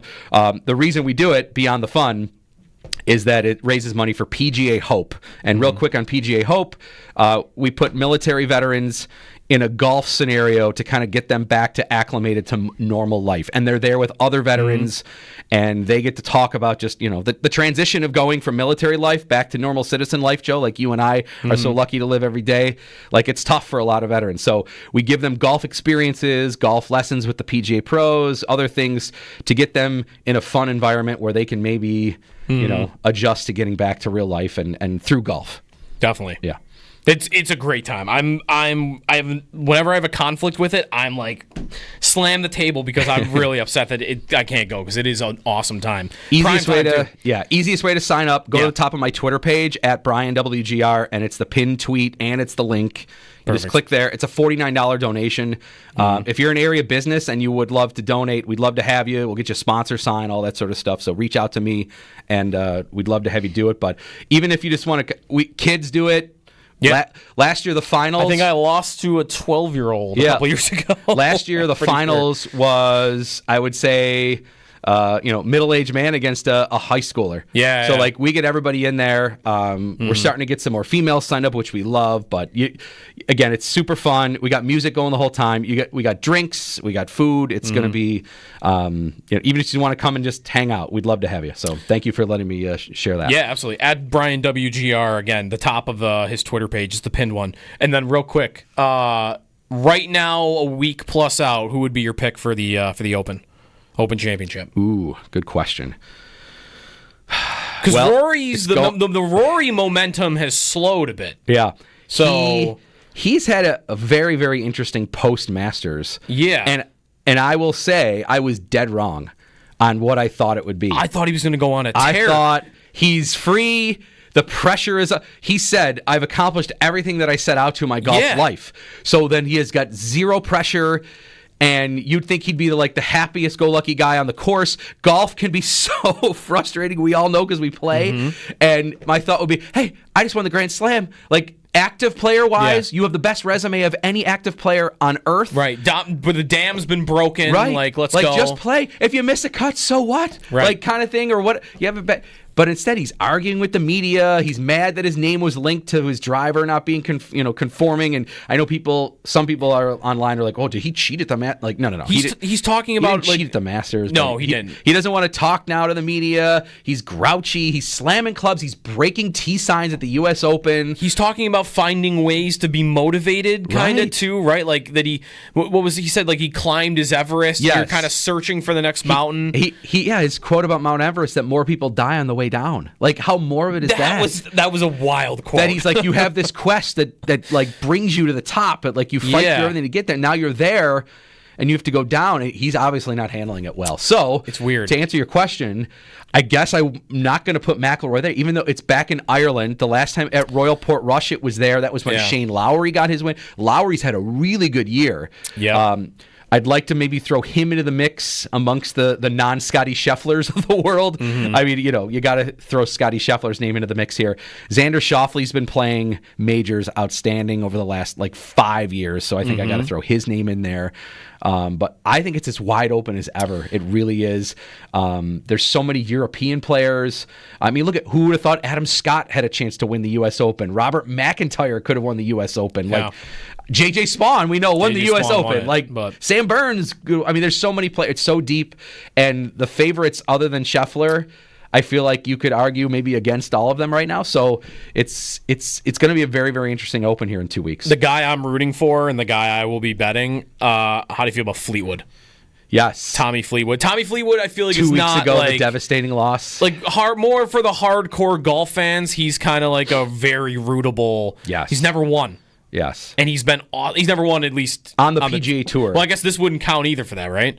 So if he won a major? Well, officially, yes, it would. Because the PGA Tour has, even though they don't run the event, they have links to the event. Count it? It counted as a PGA Tour event. So, yes, this would count. But, yeah, Fleetwood has won a lot worldwide. DP World Tour events. And if he won this event for his first win, I just think it would be, the story would be awesome. For those that don't know him. For Englishmen, the Open is probably their number one. So I think this would definitely be it for sure. And everybody in the golf media says like he is the nicest guy in the world, like so rootable, like very classy, genuine. Like he's great for golf, and he's fun to watch. So I think Fleetwood would be a great story if he ended up winning. TD Green this week? Yep. We are in Lewiston, Niagara Falls Country Club. Cool. Porter Cup coming up, the big amateur event here in Western New York. And we'll be there to preview it this week. And then we're actually there 2 weeks in a row. Then we'll be there before the final round. So the next 2 Saturdays. Cool. And then next Saturday, too, we go 2 hours because it'll also be Open Championship week. So 7 to 8 this week, 7 to 9 next week, both up at Niagara Falls Country Club in Lewiston. Cool. We'll be listening. Again, if you want to sign up for the Duster Challenge, at Brian WGR and find the pinned tweet right at the top there. Extendo Sports when we come back. Thanks to Brian. And we'll come back and wrap things up here on WGR.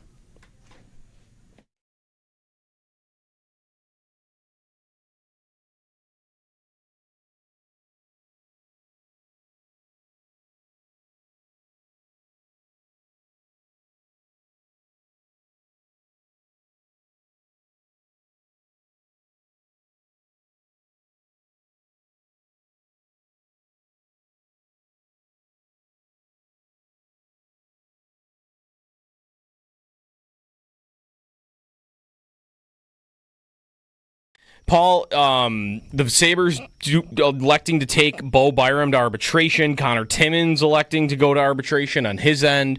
So where do you want to start? Start with Byram and I guess why you see the Sabres did this, or what the reason is for why they would have wanted to do this. Well, they don't have to sit around and worry about an offer sheet now. You know, that's some outrageous thing would be coming their way, because usually that's what happens with an offer sheet.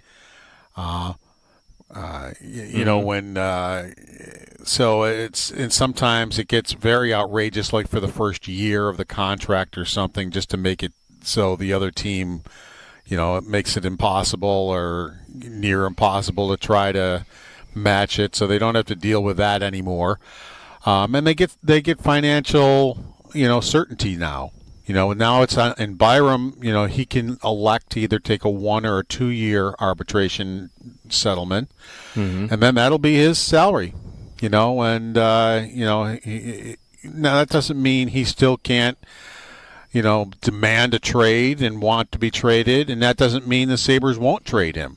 They could trade him before arbitration. They could trade him afterwards. It also gives the other team they're trying to trade with some cost certainty for 1 or 2 years.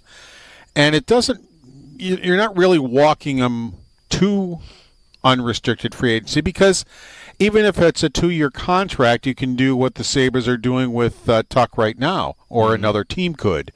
With 1 year remaining on the contract, you can start negotiating with him a long-term deal or trade him. If you can't come up with a deal. So that really, I don't think matters one way or the other. It's not like he will hit unrestricted free agency and there's nothing you can do about it. Whatever team has him at the time can, as I said, 1 year in advance, they can negotiate, or if that negotiation isn't going to happen, they can trade him. What is also interesting now is they have no restraints on that remaining cap space. Not to say they'll use it, because I'm very skeptical that they will use it, but as of right now, $13.6 million, which even Kevin Adams, I think, had alerted everyone to last week when he spoke, that they needed to hold on to some cap space in the event that Byram got offer sheeted. You got to have it ready so that if somebody comes calling and makes you make a decision, you have the available room to match. As they said, they would match anything. Well, now you can't. Now there's no reason to match. So, all right, but we're a week after free agency, and everybody's gone.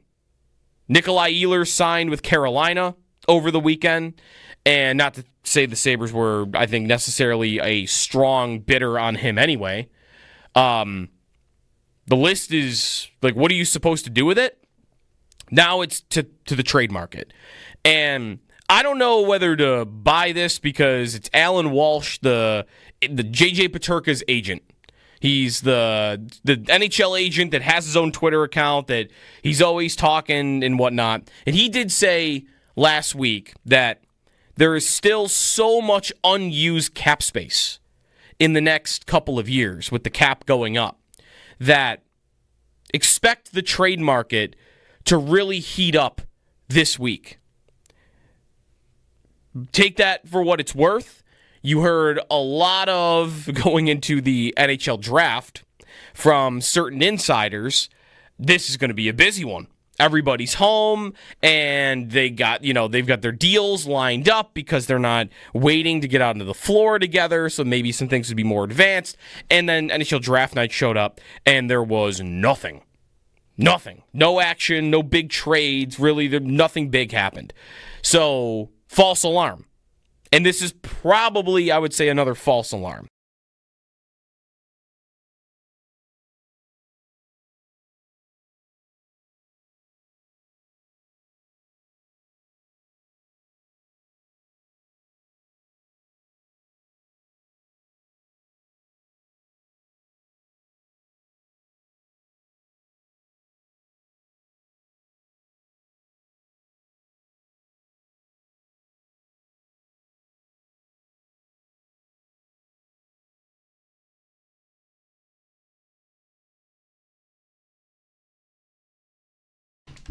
All right, Extendo Sports.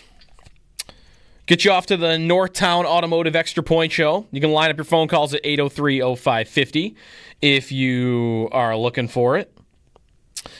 What else? LeBron James trade rumors I've seen a lot of in recent days, although I don't think that'll actually happen.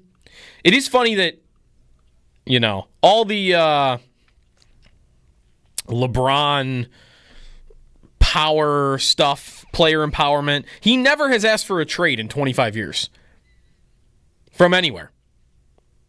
He's always ran out that contract and then has made a decision. He's never been traded. He's never asked for a trade. There's never really been trade rumors. So anyways.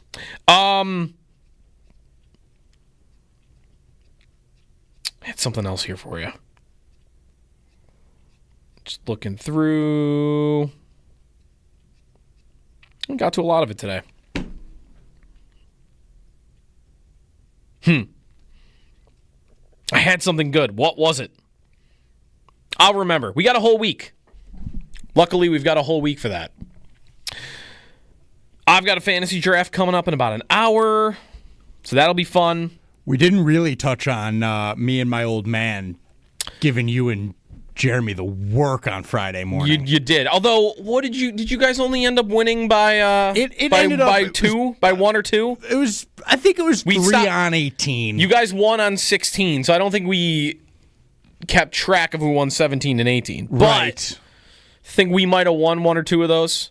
I think you won 18. We won 17. I will say, okay, so maybe you guys won by 3 then. Yeah. Worst way to lose a match possible. So we're on the 16th hole, par 3, over the tree. Yep. And Bulldog's on in 1, I'm on in 1.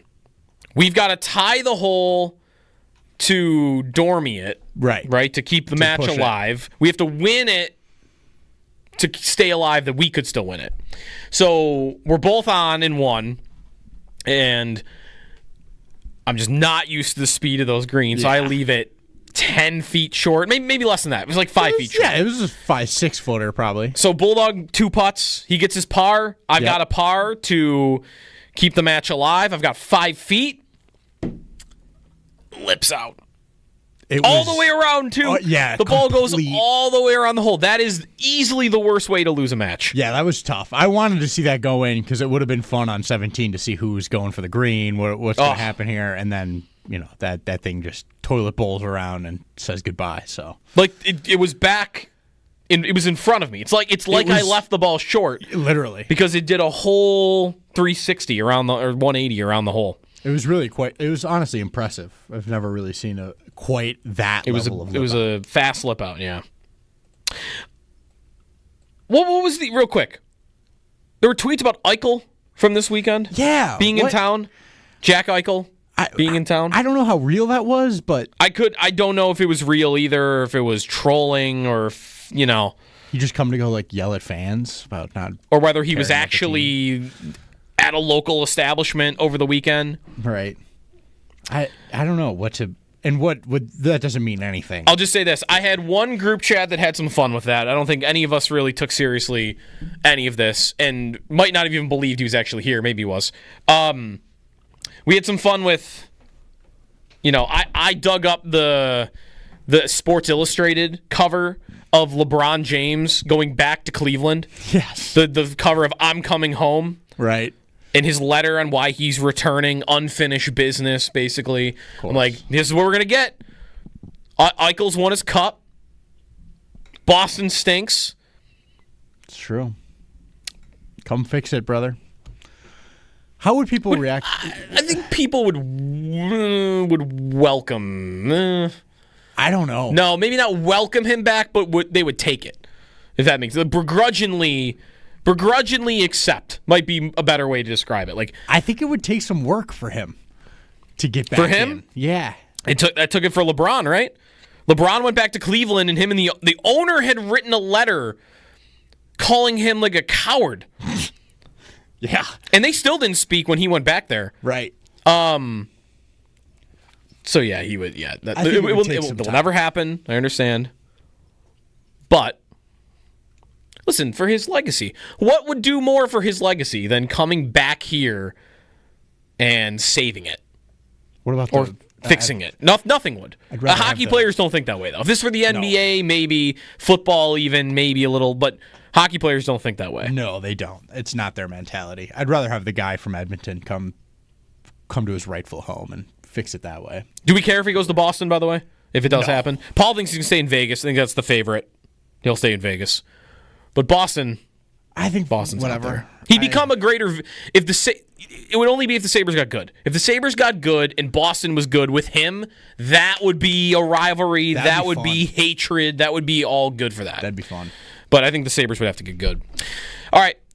Northtown Automotive Extra Point Show on the way next. We talk to you tomorrow at 6. Have a good Monday, and we'll talk tomorrow.